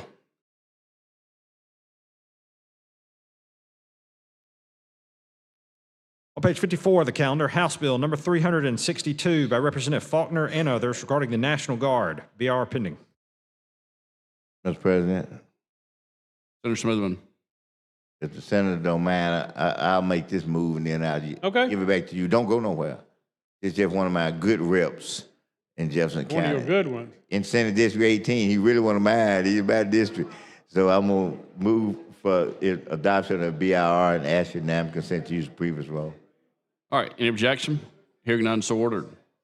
Strawbritton. Mr. Woods. 35 ayes, 0 nays. The BR is adopted. Secretary, call the bill. On page 54 of the calendar, House Bill number 362 by Representative Faulkner and others regarding the National Guard. Senator Gavam. Mr. President, we've already passed this bill through the Senate and passed it. It's identical bill to the bill I carried in the Senate. This is updating the National Guard's legal office. And so, for no questions, I would move for a final passage using previous roll. Could I be recognized? You're recognized. What, can you tell me, you heard what I said we really trying to do then? Were you I listening? know, but I can't answer any questions on this one, Senator. Just one question. What are we updating? You said updating in that office. So we did some legislation a year ago to set up their legal department. We also made some changes to the Code of Military Justice. And they, you know, after going through it for a year, they were like, okay, well, we need to do this little thing here, and we need to do that there. And so that's what we've done back this year. or come back this year on? You know, that sounds like what we did, and I think I'm getting the person right. If I'm wrong, somebody can come up here and, correct me. But that kind of sound like what we did when we got Mercedes. You know, I think it was Mercedes. It was one of them car dealerships, but I think it was Mercedes. That we were in here, and I think it was Tennessee or South Carolina, somebody who had it was Texas, okay? He know what I'm talking about. Yeah, he know where I'm headed with it. Texas had the lead to get it. And then they faltered on something, and it was about a 5-day wonder. We was right in that, in the thick of it. And what we did was we recessed and called a committee meeting. And that committee, I think that committee was the one, I hope I'm not getting confused, but I think it was the time when Don Hale was here. Whoever that car dealership we brought, it was when Don Hale out of Coleman, senator, and he was chairman of the Economic Development Committee. And I told y'all have blessed me in this building. I thank y'all for allowing me the opportunity to work and do things. It was but 5 people on that committee. 5. And I didn't start out the quadrennium on it, but after a couple of years, I got put on it by the body. And we went right in that corner right there and had a meeting and passed the incentives for it. Now, you know that wasn't time to type up no bill, because the bill ended up being one of them 500-page bills, look like about that big. So what we did was, see, back then, our rules were liberal enough that all you had to do was have the synopsis to be talking about what you're talking about as a rule. So the reference typed up the synopsis, we stapled it on, this other bill might have been about computers or something. We stapled it on front of that bill, they read the synopsis, we put that bill in right then, and 5 days later we got Mercedes. It's just that fast that it happened, because we had time to straighten it out. So when we put it in then, they was working on the right bill, because they knew what we had offered and was trying to do and what it was going to take. So they changed all of that. And then so when they got it in committee, no, I might have got it. I think we paid out in committee with that synopsis. And then it got out here and we substituted it for for everything that it had in it, and the rest is history. You ride down. You had your placeholder. Is that what you said? I said you had your placeholder. That's right. Those times. That's right. We had to cook. You know what I call that? We had to cook the meat while the skillet was hot. That skillet was hot. We had to throw that Mercedes meat on it and cook it so we could get that for this state. So I hope we continue that kind of approach and attitude as a body. And I say as a body, I hope they go along down there, but I'm just talking about us.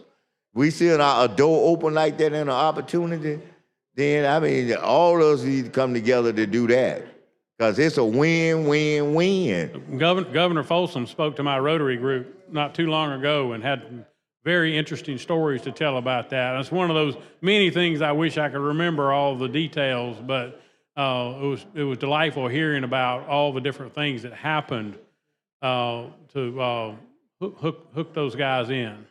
And I'll tell you, I was impressed. I'll tell you what impressed me about that process back then is that I can tell you what room we met in.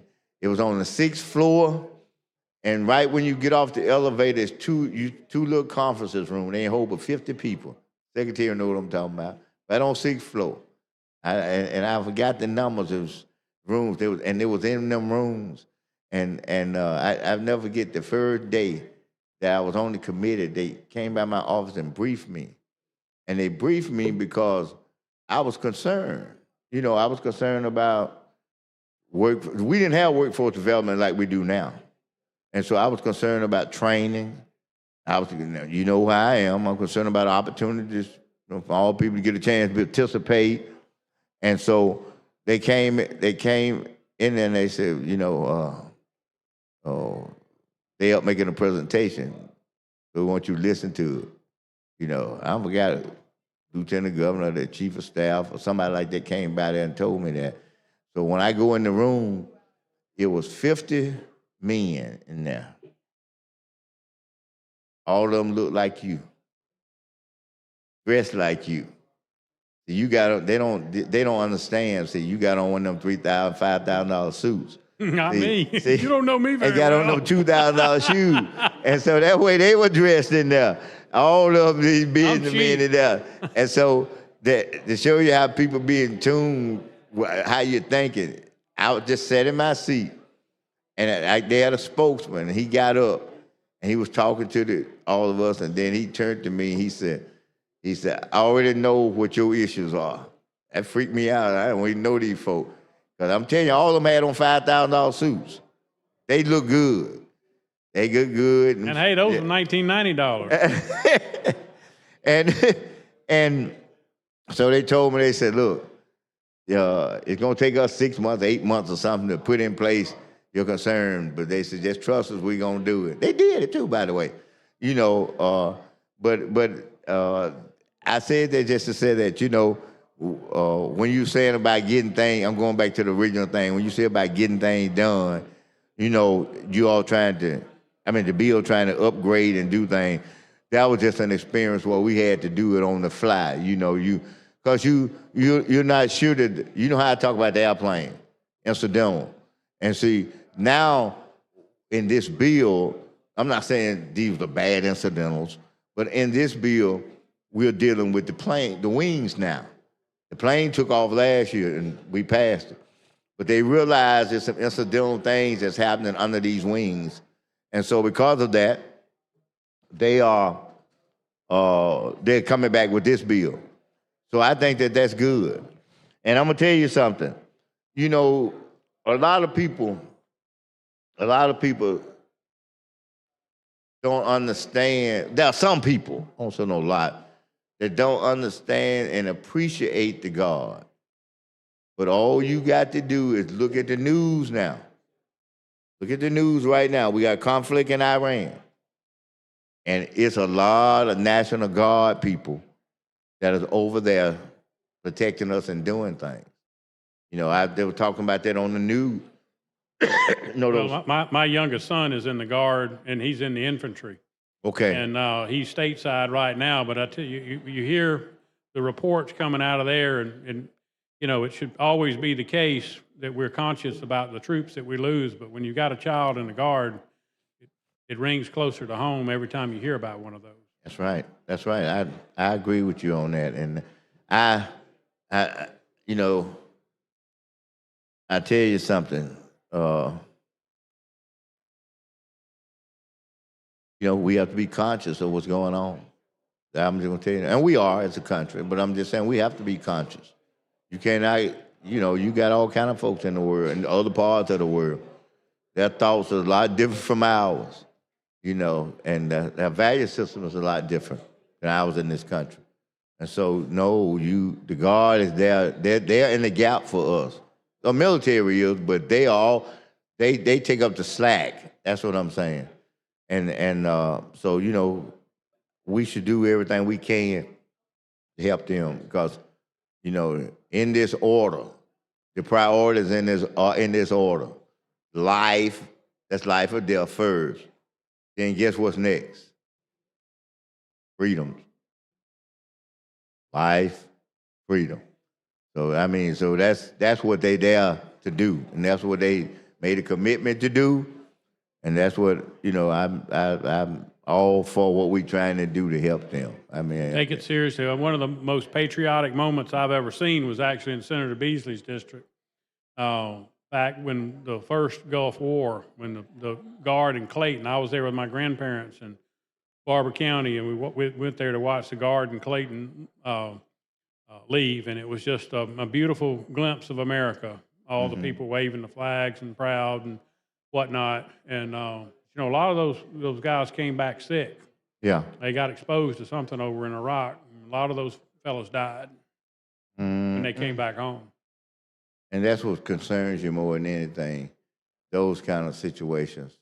You know, that because they're running into everything over there, you know, them getting mangled, ill, of course, you know, leaving us, but people coming back to sacrifice their lives and their pleasure and their future, all give us an opportunity to do what we do.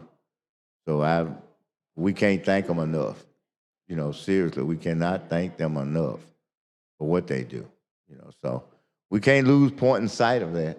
You know, and I don't think we have, but I'm just saying we can't do that at all. You know, I'm just glad that we can be a little part of it and do some things ourselves, you know, that will enhance them and make life a lot better for them. And they gone, they got spouses back here and families.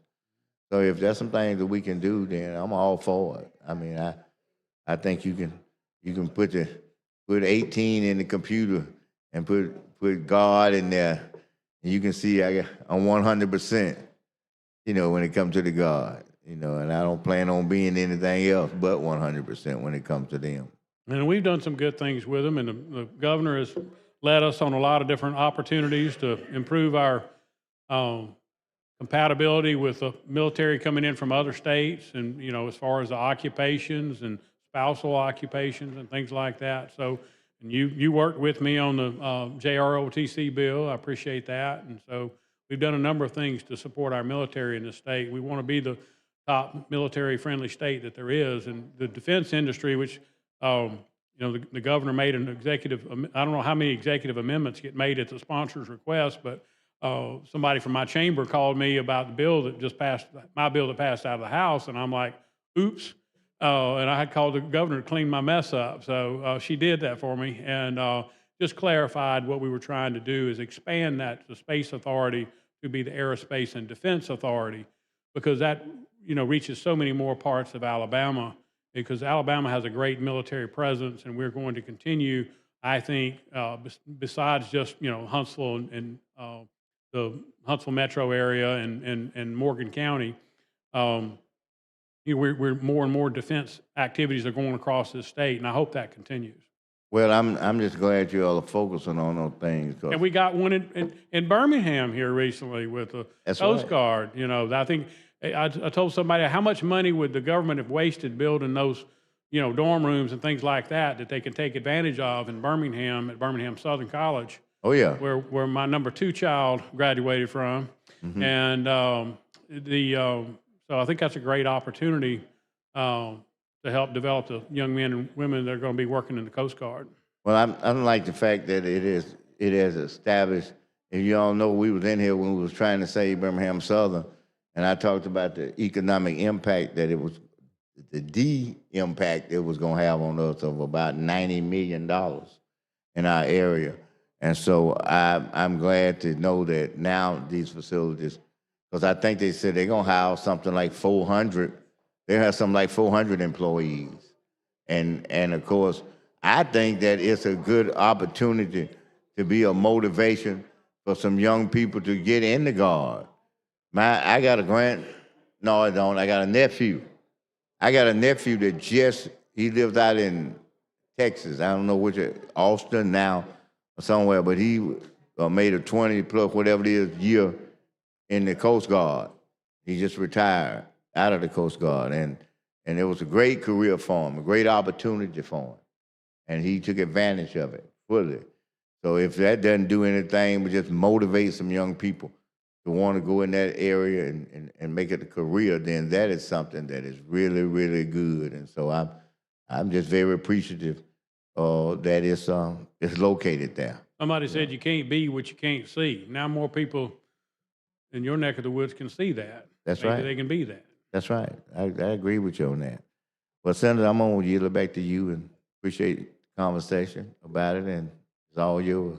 Well, thank you, Senator. At this time, I would move for final passage using previous row without objection. Any objection? Hearing none, so ordered. Darrell Britton. Mr. Woods. 35 ayes, 0 nays. House Bill 362 passes. Thank you, Mr. President. Thank you, Senator Gavan. Secretary called next bill on the calendar. On page 53 of the calendar, House Bill number 332 by Representative Treadaway regarding daycare centers. BR pending. Mr. President, Senator Melson. I'd like to move the BIR using previous row. Any objection? Hearing none, so ordered. Mr. Albritton, Mr. Woods. 35 ayes, 0 nays. The BR is adopted. Secretary, call the bill. Page 53 of the calendar, House Bill 332 by Representative Treadaway regarding daycare centers.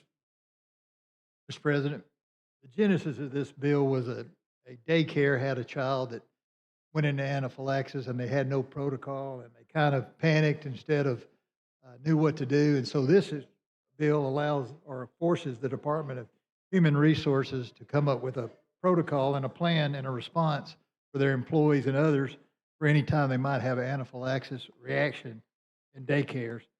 And what it does, it establishes by August 1st, 27, the plan, and then by January 1st, 2028, they would have to implement it. So they will work with the Public Health and the State Pharmacy Board and the American Academy of Pediatrics protocol to make this plan. And so they'll set up guidelines and have the instruction. They can actually probably be able to do this online. And so they can get the certification with minimal, if any, cost. And this would actually probably save lives in the long run because now we have more and more allergens out there, and whether it's drugs or foods or latex or other things that trigger this, and that more and more sensitized patients, and it'll cause this problems. There is some immunity except for willful and wanton conduct by the members, and that's pretty much it. So I'd like to move for final passage with the previous row unless my colleague has a question. You have a question?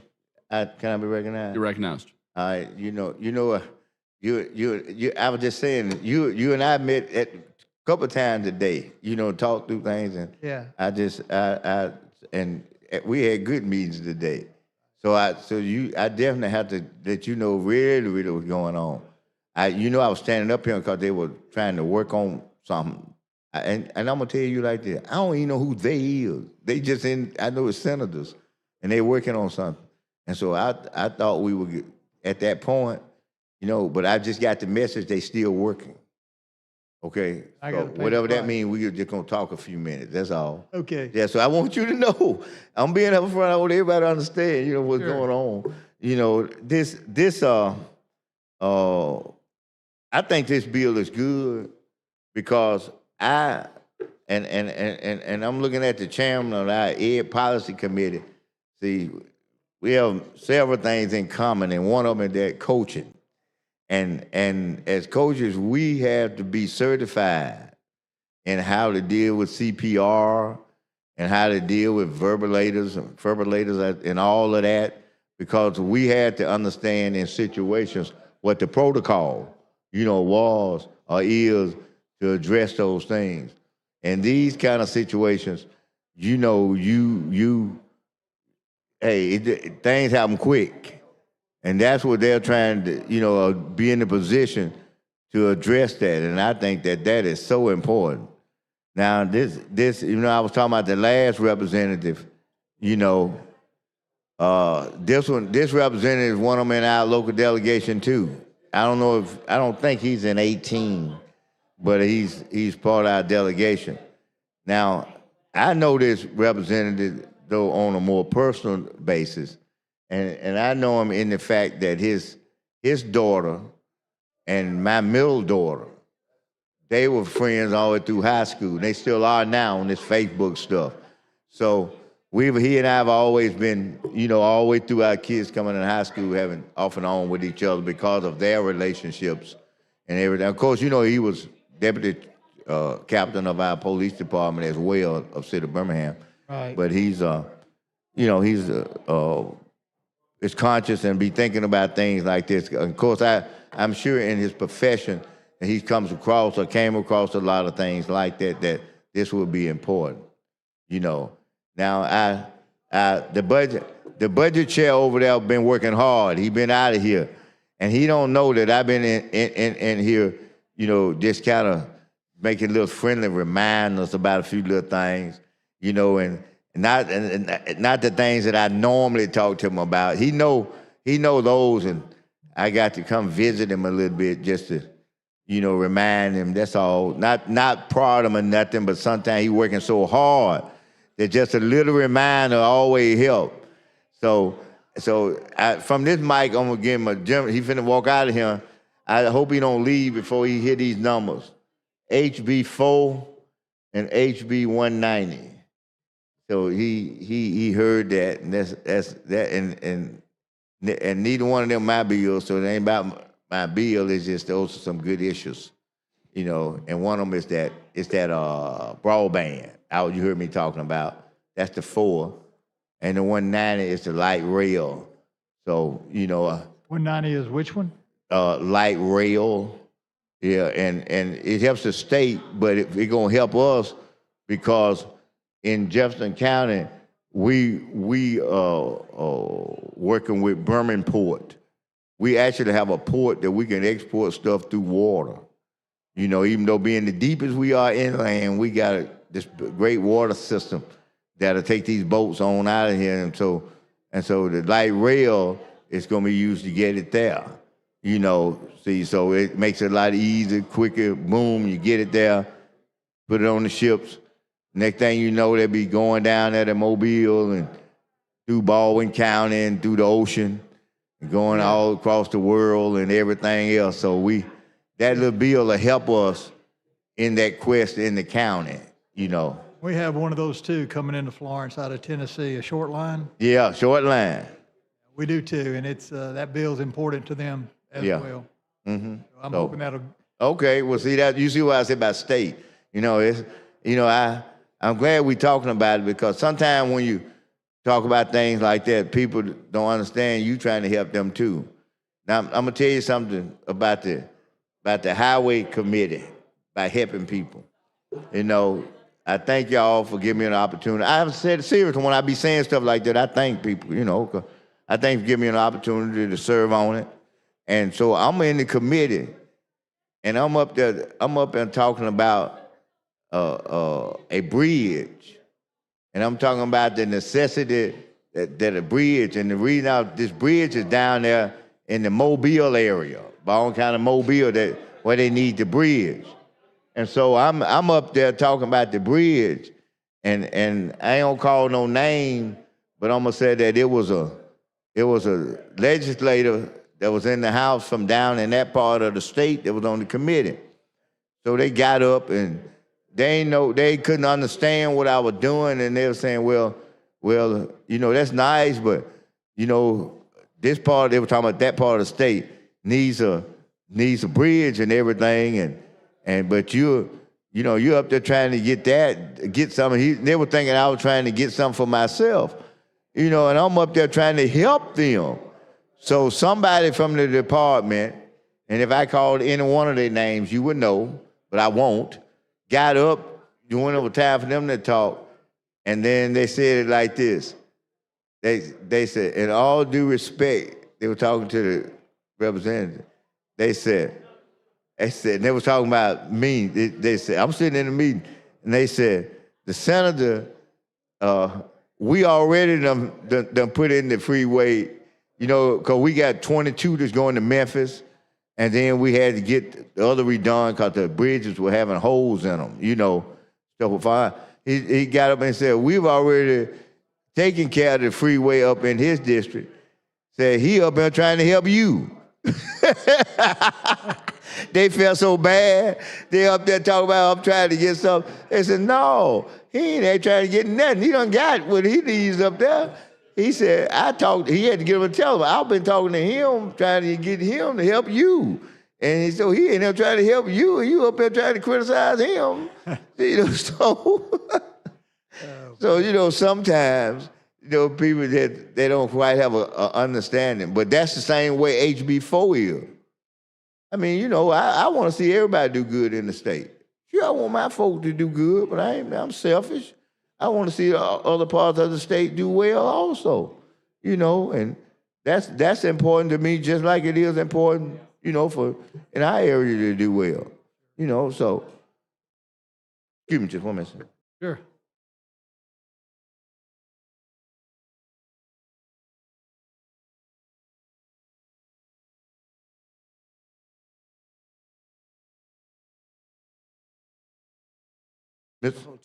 Mr. President. Senator Smith. A new president up here. I wish we had a rule just like we could talk to each other. I ain't talking about just like a conversation like this. I mean, just a comment. But I wish we had a rule that, you know, that you could get about 10 minutes and just talk to the presiding officer, you know, while we on something. Because I want to talk to you about them scenic routes. I ain't gonna do it from here though. You know. I'm game. All right, it'll work. Well, I'm gonna yield to this senator, and he probably is gonna yield to him to go on and finish it. Can I go?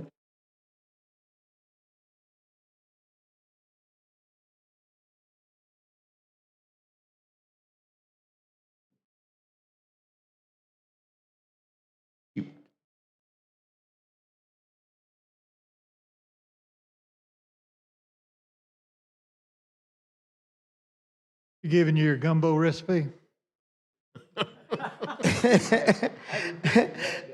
Senator Singleton, you recognize. Thank you. These are my senior members of my delegation. I stay out of that fight, okay? What can I do for you, sir? That's a loaded question. And I can come up with a list, but as long as these bills are here for what can be done. I know you're good with this bill, so. I don't know if I'm really good with anything with Treadaway's name on it. Uh-oh. Really, I'm not, for real, at the end of the day. But, you know, it's neither here nor there. I'm not a vindictive type person, but I'm really not good with anything. A lot of those members' names come from downstairs, really. But we'll let that go up for another day. Sometimes, you know, bills can get killed just by sponsors. Not the substance of the bill. Sometimes it's the sponsor that kills the bill. That happens around here. I've had plenty of bills that I can go with that I voted no against simply because of the sponsor. Can I have some names? Of course, I don't mind calling them. I don't mind calling them. You know, but you know, lobbyists come to my office all the time and they be talking. I said, well, who's the sponsor? I said, well, that may be your problem. That might be your problem right there. That might be your problem. You know, in order to get me where you want me to be, because you know, and I know people choose who they want to choose to do their bills, but you know, it happens around here because you know people will be against your stuff and then expect you to be all right with theirs when they come back around. And I don't hold grudges like that, you know, but I don't forget. I know when it comes up, you know, but you know, if I was a grudging person, everybody that I knew that was against mine, I'd be on this floor every time one of their bills come up, and I'll stay on it. Like one of these right here. You know, so people don't think about that when they do things, and they don't think about the repercussion of it. Because bills have to go through two houses. You might do what you want to do in your house, but Lord, when it get to mine, the rapper got the gun. But anyway, y'all was talking about bridges or something a few minutes ago, right? I think Senator was talking about a bridge. You know what I learned today? I was over at transportation today, and I learned that the railroad, right, that when they are doing, you're doing economic development and you trying to build a road across the railroad, they charge the state of Alabama for air easements. They say the railroads own from the ground to God. And they charge us sometimes tens of thousands of dollars just to build that bridge across the railroad based on air easements. And I asked the question, I wonder, can I start charging airplanes who fly over my house? Because I own my property from the house to God. That's what's interesting to me. I did not know that they do that. I didn't either. I've always understood that you own that space, you know, in terms of your ownership. You could say you own that space, right? But they say that they own, and they charge for it. They charge for it. That's crazy. I'm sorry. I understood the boring, you know, and I understand some of that under the earth and the ground, because you're actually on the ground, but that airspace, and I want to, you know, because most of the times you're just going to build a bridge tall enough for the train to go under. But they say, you know, we own from there to God, you know, and I'm not saying this to the railroad to be mad with the state for wanting, you know, and deny their permit the next time. But I'm just saying, it was an education for me. I just didn't know that. Yeah, I didn't know that either. That's crazy. But I always wondered why people can fly, and I know the next bill's coming up and I saw it, but I just wonder why people can fly drones anywhere they want and take whatever pictures they want on your private property. I don't know. That's always. Well, you need to start acting like the railroad. Send them a bill. Well, you know, I mean, send them a trespass notice. You know, it just seems like you ought to have some privacy on your own land, doesn't it? Yeah, but you know, those drones can sit back off your land and take a picture from a quarter of a mile away. That's different. That's different. They can take a picture from a quarter of a mile away, zoom in on you. Some of them are just that powerful. They don't have to be right over your property to do that. You know. But that's technology. You know, this is what we want. This is the world we want to live in. This is where we are. We want AI. We want to see the advancement of everything. But at the end of the day, you know, we still got to maintain the human touch. And if we don't put some guardrails on some of this stuff early on as we go through it, it's going to get outside the guardrails and the human touch is not going to be able to touch it. Because there are groups of folks who just see it as technology and not caring about who it hurts and how it replaces people and how it governs. They're just so enamored about the fact of what the technology could do. It's almost like folks with crypto. You know, they're just bound to get it. And I don't have a problem against it. You know, but then when you open up those doors and then when people start to get scammed, they don't really care about the scamming part. They just want to say what we can do to make that money. But we as a government got to put those guardrails around it. It's okay, you can still have crypto, or you can still have AI, or you can still have quantum, but we got to put some guardrails around it to make sure that we are still have it in a boundary to where we can control it, to where it's not hurting people or damaging, you know, our ecosystem to where we're trying to maintain some order in, and put some check and balances in it to make sure that it works. And I'm big for technology. I want to see all of it grow. But I do know that there are going to be some generations as we go along that's going to be left out of things as this new technology takes over. You know, and we just got to be ready for it and be able to put those guardrails around it now. I think I'm waiting on these folks to get ready, okay? So you can pass your bill. I think they're ready. But I just wanted to share that with you, what I learned today about that. That's pretty interesting. The airspace, it was really interesting to me. And for them to be actually charging us to do it.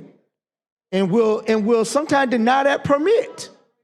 I understand. Sometimes we deny that permit sometimes. And so, but I think that it's, you know, it's just interesting. And I think that, you know, the railroad been around for a long time. They just like the sheriff, you know. I tell folk, Mac Dillon been strong, you know, forever.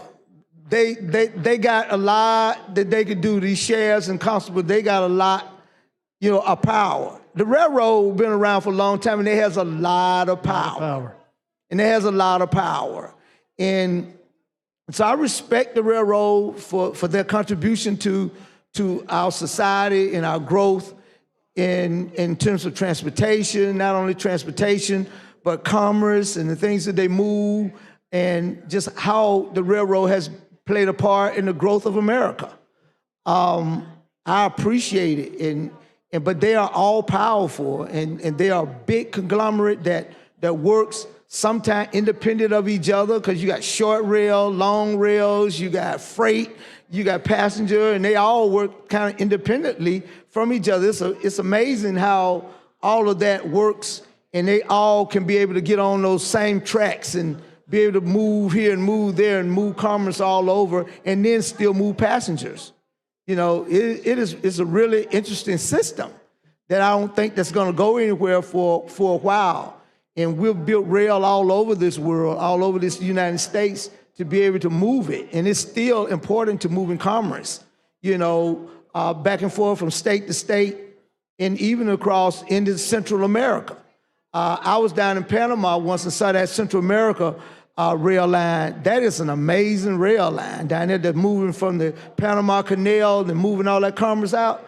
It is huge, and it is amazing, man, how they move that commerce in and out off those ships across Central America through the Panama Canal. That is really interesting to see.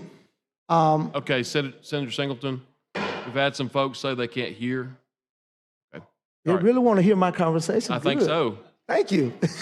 my lesson plan for the day on the Panama Canal. But with that, Mr. President, I'm going to go and let this gentleman move this bill, and I think they're ready for the next bill. And with that, I'll turn it back over to the gentleman. All right, Senator Melson. I renew my motion for final passage using previous row. All right, any objection to previous roll? Hearing none, so ordered. Strawbritton. Mr. Woods. 35 ayes, no nays. HB 332 receives its third reading. Thank you, Senator Melson. Secretary, call the next bill on the special order calendar. On page 43 of the calendar, House Bill number 429 by Representatives Rafferty and others regarding crimes and offenses. BR pending.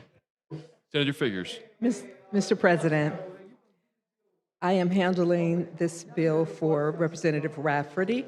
I'd like to move for the BIR using previous row without objection. Is there any objection? All right, hearing none, so ordered. Strawbritton. Mr. Woods. 35 ayes, no nays. Secretary, call the bill. Mr. President, I'd like to offer an amendment. Just 1 second. On page 43 of the calendar, House Bill number 429 by Representatives Rafferty and others regarding crimes and offenses. Mr. President, I'd like to offer an amendment, please. All right, desk read and receive the amendment.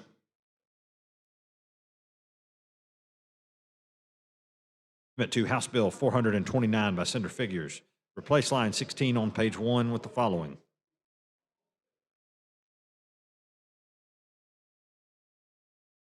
Replace line 22 on page 1 with the following.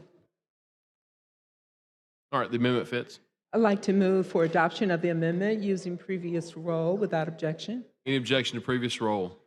All right, hearing none, desk call the short roll. Mr. Albritton. Mr. Woods. 35 ayes, no nays. The amendment's adopted. Mr. President, I'd like to move for final passage as amended using previous roll without objection. Reading at length to be dispensed with, please. All right, Senator Sessions, you want to speak on the? Yeah, I'd just like to ask a question. What does the amendment actually The amendment do? does, it was in judiciary before us last week, and there was nothing in there that said who would receive the penalty and how it would be enforced. So LSA said that we needed to just add the definition of operate and who the operator would be when the bill refers to that person, and that would be the person that they would have to actually see operating the drone.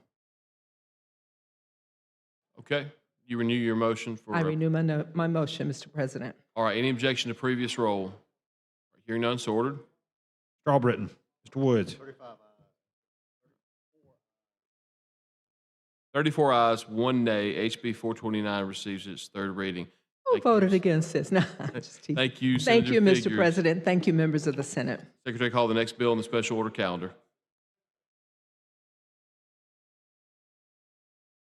Page 29 of the calendar, Senate Bill number 211 by Senator Allen regarding sick leave for education employees. BR pending. All right, Senator Allen, you're recognized. President? Yes, Senator sir. Allen. Thank you. Just give you a little background, Senator. The genesis on this bill was that I have two daughters. One teaches in Tuscaloosa County, and one teaches in Bibb County. And one daughter in Bibb County used up all her sick leave days. And so she was asking her older sister if she would give her some sick leave days. And through all the red tape and all the things that took place there, that really wasn't a good policy for that to happen. So that is the genesis of this piece of legislation. Now, to begin with, I included post-secondary and higher ed in this as well, but it just didn't work. So we do have a substitute that was substituted in committee. And so we took post-secondary and higher ed out of the bill. But there's one or two other senators as well looking at doing another piece of legislation next session. And we're going to drill a little bit deeper on that piece as well. But anyway, so most school boards statewide has a policy in place, but this piece of legislation, Senator, updates those policies and gives the opportunity of those employees. Now we have close to 42,000 employees, public schools employees in Alabama. So you and I are advocates for those citizens this afternoon.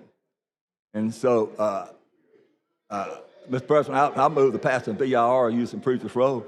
Any objection to previous role? Mr. President, All right, Senator Singleton. just want to speak to the BR for a second. All right, you're recognized. I love it when a good dad to come and take care of his babies.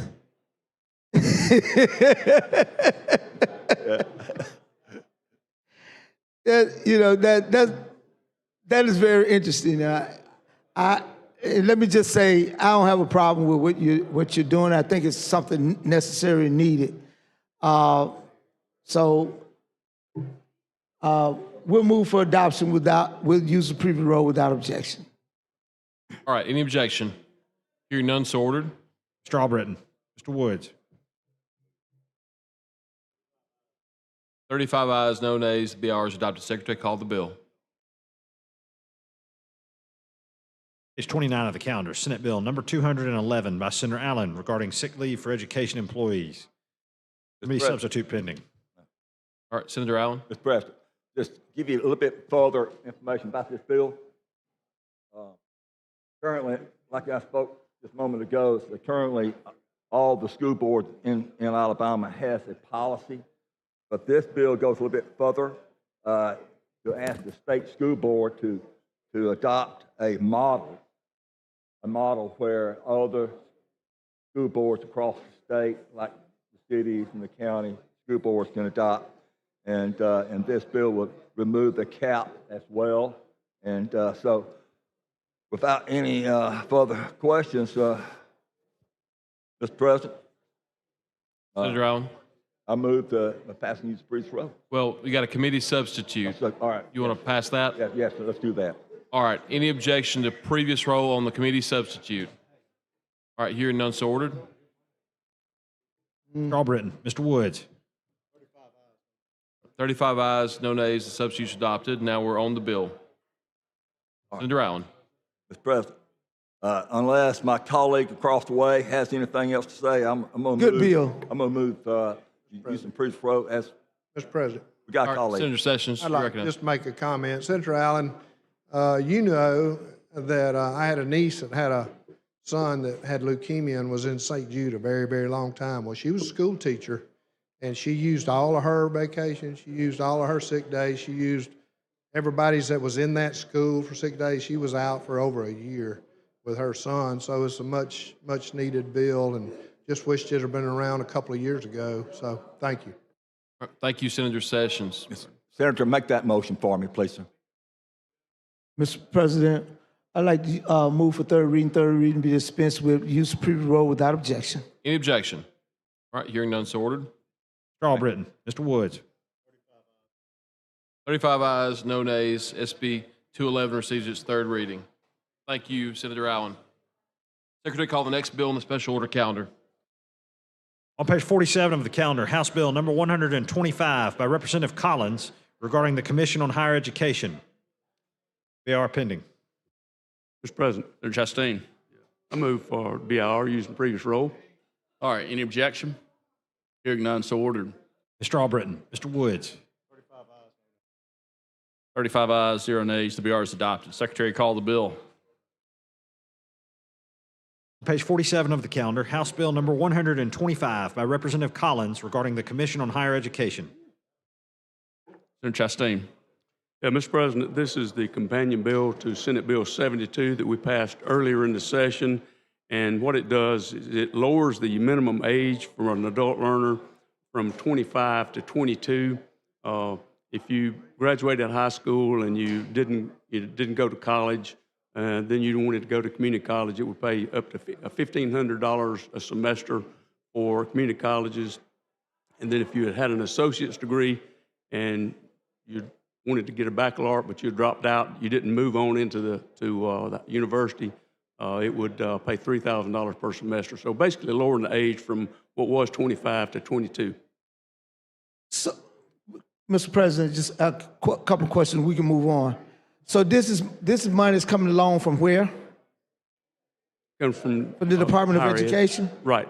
From through AIC?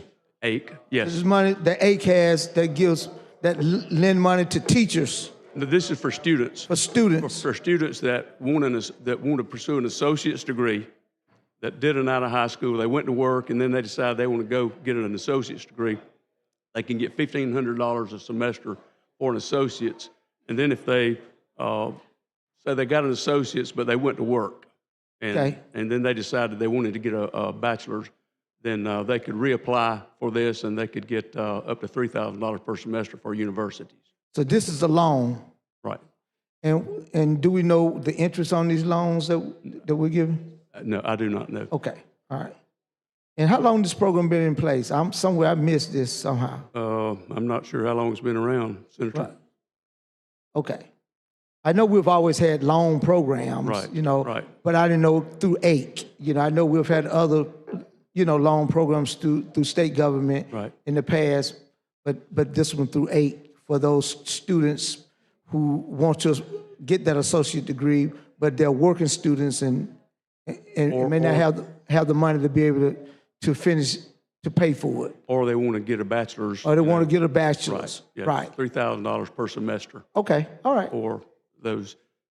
Any other questions on that? But it does, we have a couple of bills that are coming that are AIC bills. This is the first one of those. And if there are no further questions, I ask for final passage using the previous roll without objections. All right, any objection? Hearing none, so ordered. Mr. Albritton, Mr. Woods. 35 ayes, 0 nays. House Bill 125 passes. Thank you, Senator Chastain. Secretary, call next bill.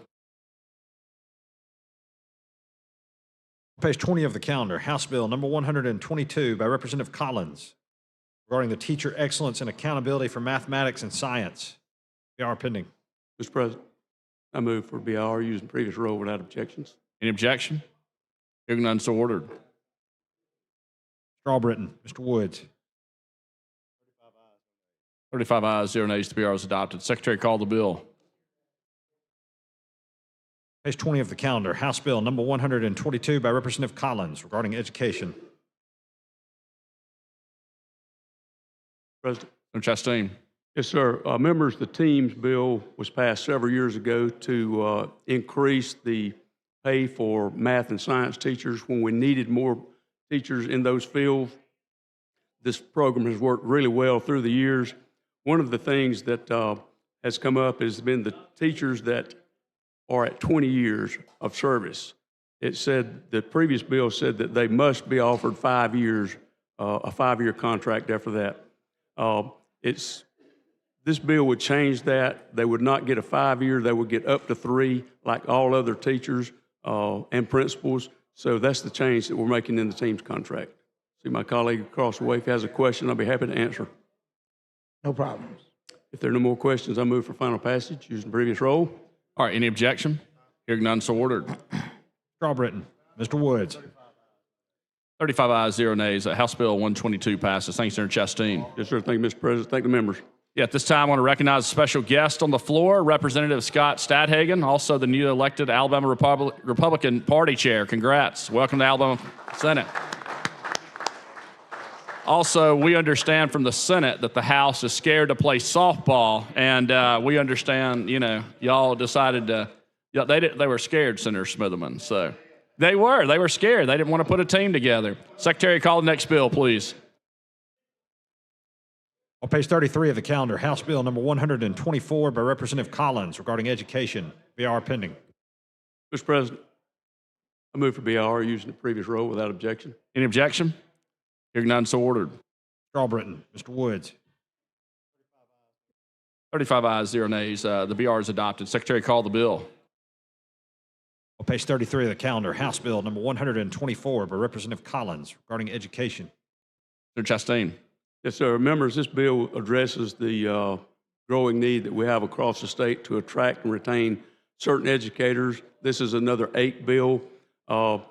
This bill previously had supported math, science, and computer science, but we're expanding, or this bill will expand it to other areas, for example, special education, where there's a shortage or a need for those teachers in that field.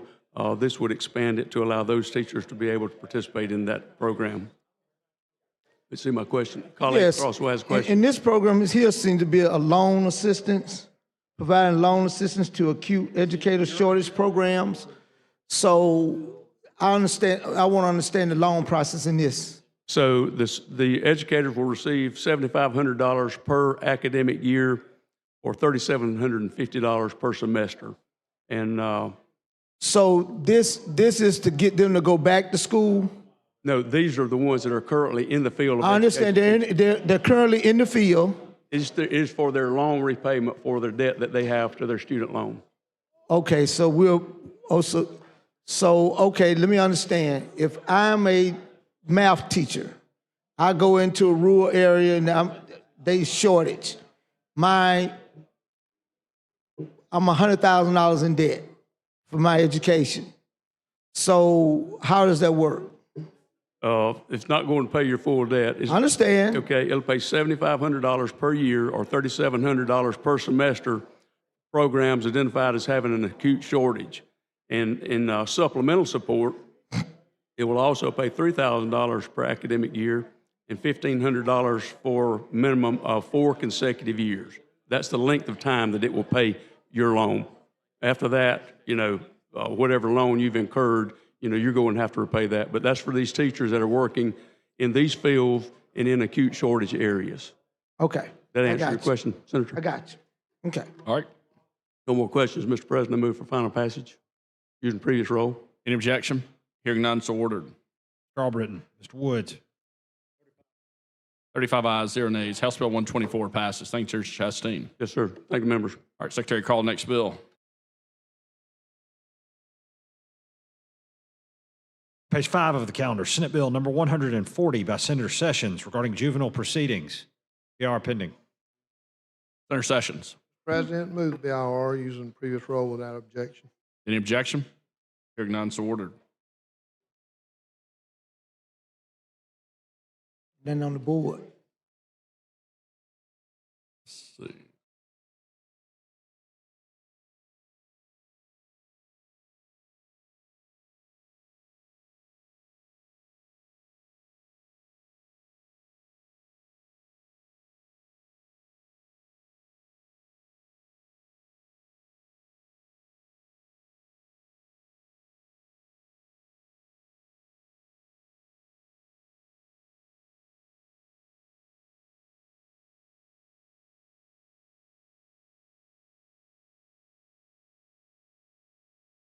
Strawbritton. Mr. Woods. All right, 35 ayes, 0 nays. The BR is adopted on Senate Bill 140. All right. Mr. President, I have the House bill. Oh, I'm sorry. Secretary, call the bill. My bad. On page 5 of the calendar, Senate Bill number 140 by Senator Sessions regarding juvenile proceedings. Senator Sessions.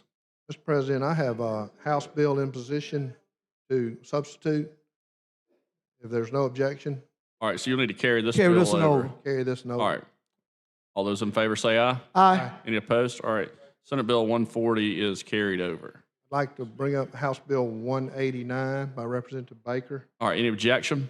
All right, hearing none, so ordered. Call up House Bill 189.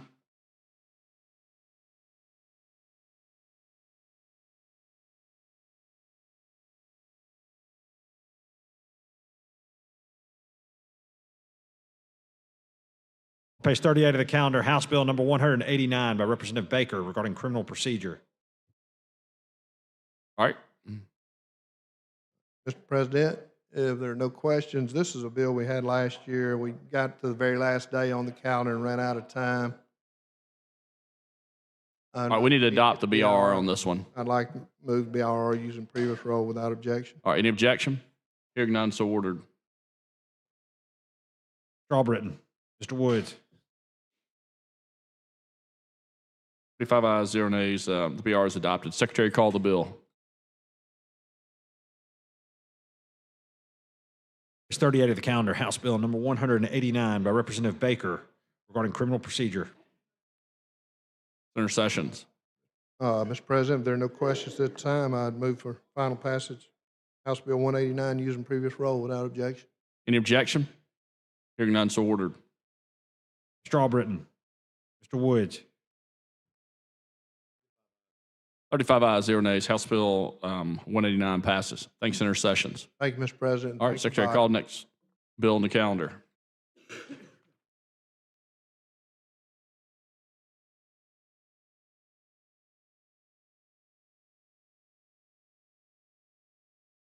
Page 28 of the calendar, Senate Bill number 199 by Senator Kelly regarding sex offenders. BR pending. President, move adoption of the BIR by previous rule. All right, using previous role. Any objection? All right, hearing none, so ordered. Strawbritton. Mr. Woods. 35 ayes, 0 nays. The BR is adopted. Secretary, call the bill. Page 28 of the calendar, Senate Bill number 199 by Senator Kelly regarding sex offenders. Mr. President, I have an amendment to offer. All right, Secretary Reed and receive the amendment. Amendment to Senate Bill number 199 by Senator Kelly. Replace line 62 through 64 on page 3 with the following. Replace line 70 on page 3 with the following. Replace line 73 through 74 on page 3 with the following. Replace line 78 through 90 on page 3 with the following.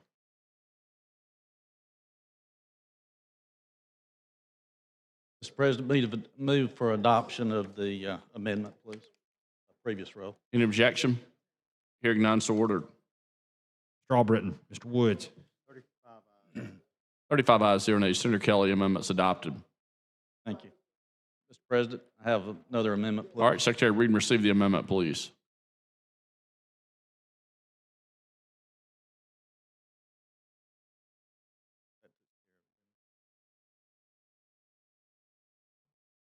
Amendment to Senate Bill number 199 by Senator Kelly. Replace line 46 on page 2 with the following. Replace line 51 on page 2 with the following. President, move adoption of the amendment by previous row without objection. Any objection? Hearing none, so ordered.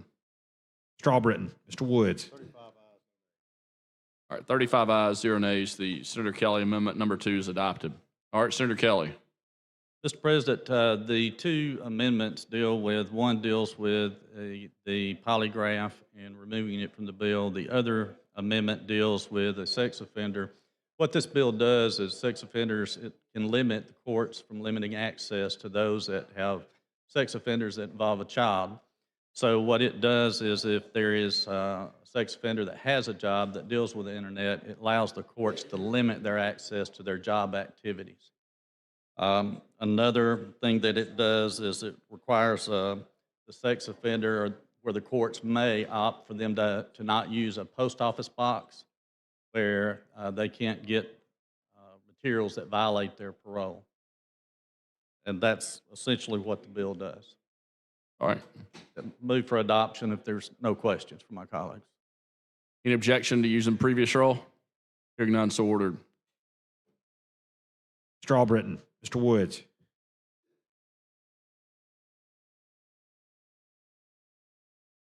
35 ayes, 0 nays. Senate Bill 199 passes. Thanks, Senator Kelly. Thank you, Mr. President. All right, Secretary, call the last bill.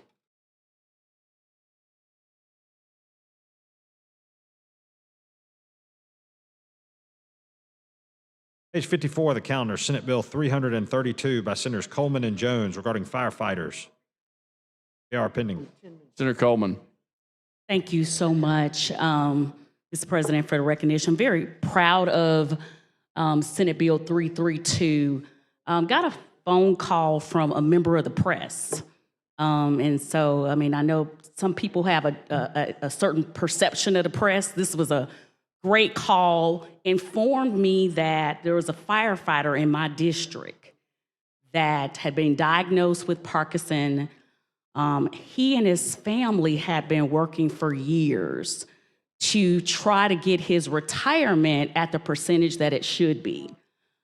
Because the Parkinson's disease is not one of the diseases listed currently, or ailments listed currently under the disability for first responders, this particular family is now, I mean, their entire family is really living off of about 30% of their income. And so what this bill does is it actually adds Parkinson's disease as one of those ailments. So actually the meat of the legislation starts on page 3 of it. And what it talks specifically about, it says Parkinson's disease itself manifests itself in firefighters during the period in which the firefighter is in the service of the city if the firefighter demonstrates that he or she, while employed by the city, was exposed to a known toxin that is associated with an increased risk of Parkinson's disease, in which case the Parkinson's disease shall be presumed to arise out of and in the course of the firefighter's employment. And so what we found, what some studies have found, is that there are certain toxins that a firefighter can be exposed to that then could cause the Parkinson's disease. There's direct link, lawyer, on the other end. There's a causal effect from the exposure to the toxin to the disease itself. And so right now, in that list, there's heart disease, hypertension, and several others, but Parkinson's disease was not included. And so that's what this bill does. So it's on page 5 of the legislation, it says, firefighters' occupational disease. And then it talks about any condition or impairment of health caused by any of the following. So hypertension is one, heart disease, respiratory disease, cancer that manifests itself in a firefighter during the period in which the firefighter is in the service of the state, if that firefighter demonstrates that he or she, and I'm glad I see now that we've gotten to a point in our bill writing that we have he or she, that is included, he or she, while employed by the state, was exposed to a known carcinogen that is reasonably linked to the disabling cancer. And if we think about 9/11 and all of those first responders that rushed into the World Trade Center to help and rescue, and so many of them ended up with respiratory diseases, other cancers.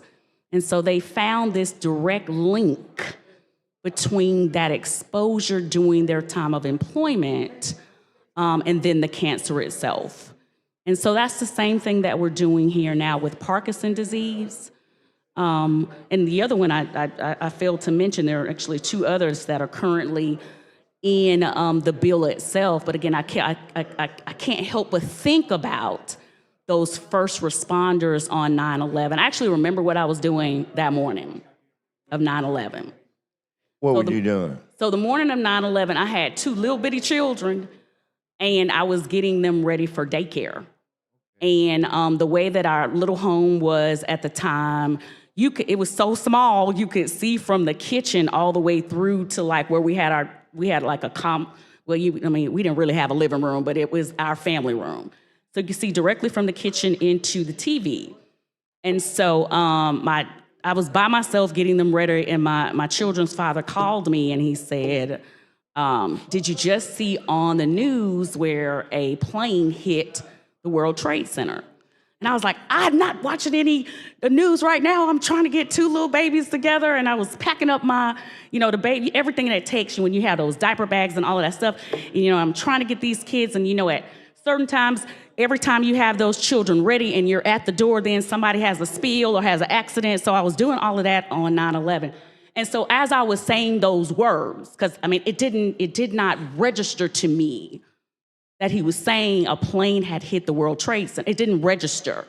But as I was looking from the kitchen and straight through, I saw the second plane hit. Wow, because I was watching the Today Show, and that was I guess I wasn't really watching anything, I was getting baked, but I saw the second train, and then that was the severity of what was going on. And so all of those first responders, we know that there was a direct link between all of that building coming down and all of those ash, all of that had a direct impact to respiratory and other things, including cancer. That's why you got this bill to deal with that.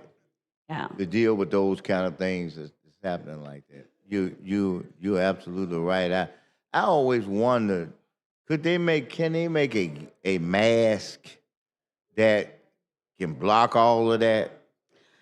Some kind of filter. So, like even if you have a mask and you gotta have some kind of filtrating system on it. Right, then right. you put a little battery in there. If you don't do them, put a little AAA battery in there. That'll keep it, not running fast. Circulating out that bad stuff, and you keep the good. Yeah, I understand what you're saying. Like somebody ought to invent for firemen. I know right. We look kind of strange, like with the COVID thing. Walk around with one of those. We had to have the N95 mask. Yeah, but going I into still have a box. But going into the fire. Right. With all that stuff you're talking about, that's the kind of equipment that they will probably need to put on. I don't talk much about it, but I worked in a steel plant. And it was back when I came out of high school before I went to college. And I poured iron and steel. And I also patched the furnaces. And the same toxins you're talking about would come out because they would pour the iron out. You have a track that come down with you would call it a pot, like coffee pot. I'm trying to visualize it. Yeah, a big, imagine they call it a ladle, but it's a pot the pot is about as big as from the corner of this up here to this corner to this big old humongous pot with a spout on it. And a crane comes, the hose it comes on a rail down a rail from where the furnaces are. And they'll drop the pot right in front of the furnace, then they'll tilt the furnace and let the iron go out. And the iron is usually right at about anywhere from 3,600 to 5,000 degrees hot. Wow. And so it's kind of like that molten at a volcano. And they'll pour it in there, and after they pour it all out, then they'll set it back up. Where you had to have a man that's called the patcher that would patch this furnace, because if some of the heat burnt through, not all the way out of the pot, but you had bricks in the middle of it. In it, and between the bricks, the bricks were laden with like metal. Right. So when it got hot, they stuck together, and the iron couldn't go out. Well, sometimes you have a little burnout in there that they'll start burning. And you had to put on the suit. That's what I'm getting back to the mask. Right. So you had to put on a suit, and you had to have the top, and it was similar like not with the battery, but it was similar like what we talking about. Because at that point, the ladle still was 2,600 degrees hot. I was going to say, no matter what you had on, though, it could not protect you if some of that hit you, but definitely protect you from the toxin. And see, at the bottom of it, you would have what's called slag. And that had all those toxins, even though the toxins came out, but that was some of the toxins that were there. And so you had to climb up the side on some steps, and then you had to go around the edge just looking, and the thing you had on had some special little Like the that. little goggle. You could see built in, you could see, and they train you how to recognize that. Then they would have what's called a steel, some old whiskey steels, but they would have it on wheels. And what they would do is load it up, you know, the little BBs in a BB gun. I know what They you would have referred to. 100-pound bags of BBs, and you had to put about 12 of them in the steel. We're time's up on the BIR. Move passage of the BIR using previous role without objection. All right, any objection? Hearing none, so ordered. Mr. Albritton. Mr. Woods. 35 ayes, 0 nays. The BR is adopted. Secretary, call the bill. Page 54 of the calendar, Senate Bill number 332 by Senators Coleman and Jones regarding firefighters. Thank you, Mr. President. I was want me to finish? marveling at your story. I was like, how many jobs has he had? I think I had about a lot of 'em. how many times we talk, and you have extensive knowledge of so many different issues. I'm listening. And then they had let's see, they had 2 hoses that came in it. One was air pressure and the other one was water. So when you shoot the air pressure and water out with the pellets, when it hit, it made a patch, and it would patch it up, and it would just lock in there and patch it up, you know. And the guy who did that, okay, at this particular time, that was me. You were the guy. I was the guy. What do you call the guy? What's the guy's job title? A furnace repairman. All you did was just repairing it. Now on the weekends, see, my off day was Monday and Tuesday. Okay. So Friday night, when the last tap out was at 10 o'clock, then, because I came in to work at 2. It's supposed to be 2 to 10. But when This was between high school and college. yeah. And so I would, they would put in a metal plate in the furnace at different size plates, because you know how a bowl, small, bigger. Oh, let me tell you, I have visualized all of it. You tell a great story. You know, I like for somebody to tell me about a thing so I can visualize it in my head as if I was there. And I can see everything that you've just mentioned. Well, let me tell you Even something. you in the uniform with the helmet, the goggle, everything. Well, let me tell you something. I want you to, I'm saying it with a smile because I'm being comical but serious, okay? Okay. I want you to visualize what our colleagues really want to do right now. If you visualize what they want to do right now, I know what they want to do. Then I'm going to yield this mic back to you so you can go and move for found passage so they can do what they visualizing that they want to do right now. So I'm yielding it back to you, Senator. Thank you. Move final passage of Senate Bill 332 using previous role without objection. Any objection? Hearing none, so ordered. Mr. Albritton. Mr. Woods. 35 ayes, 0 nays. Senate Bill 332 passes. Thanks, Thank Senator you. Coleman.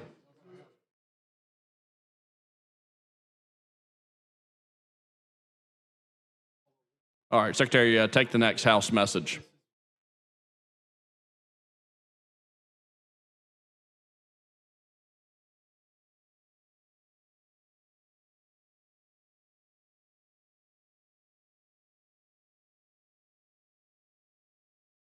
Message from the House. Mr. President, the House of Representatives has originated and passed the following engrossed House bill and ordered same sent forthwith to the Senate. House Bill number 233 by Representatives Oliver and others regarding the National Guard is referred to the Committee on Finance and Taxation Education. Signed, John Treadwell, clerk. Message from the House. Mr. President, the House of Representatives has originated and passed the following House bill and ordered same sent forthwith to the Senate without engrossment. House Bill number 106 by Representative Givens regarding crimes and offenses is referred to the Judiciary Committee.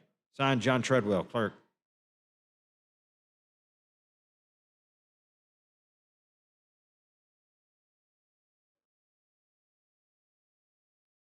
All right, Senator Gudger. Thank you, Mr. President. I think we've had a good day. We're about to finish up, and I would just like to make a motion to adjourn until 3 p.m. March 11th, leaving the journal open for introduction of bills and House messages until 5:15. All right, you heard the motion. All those in favor say aye. Any opposed? We stand adjourned.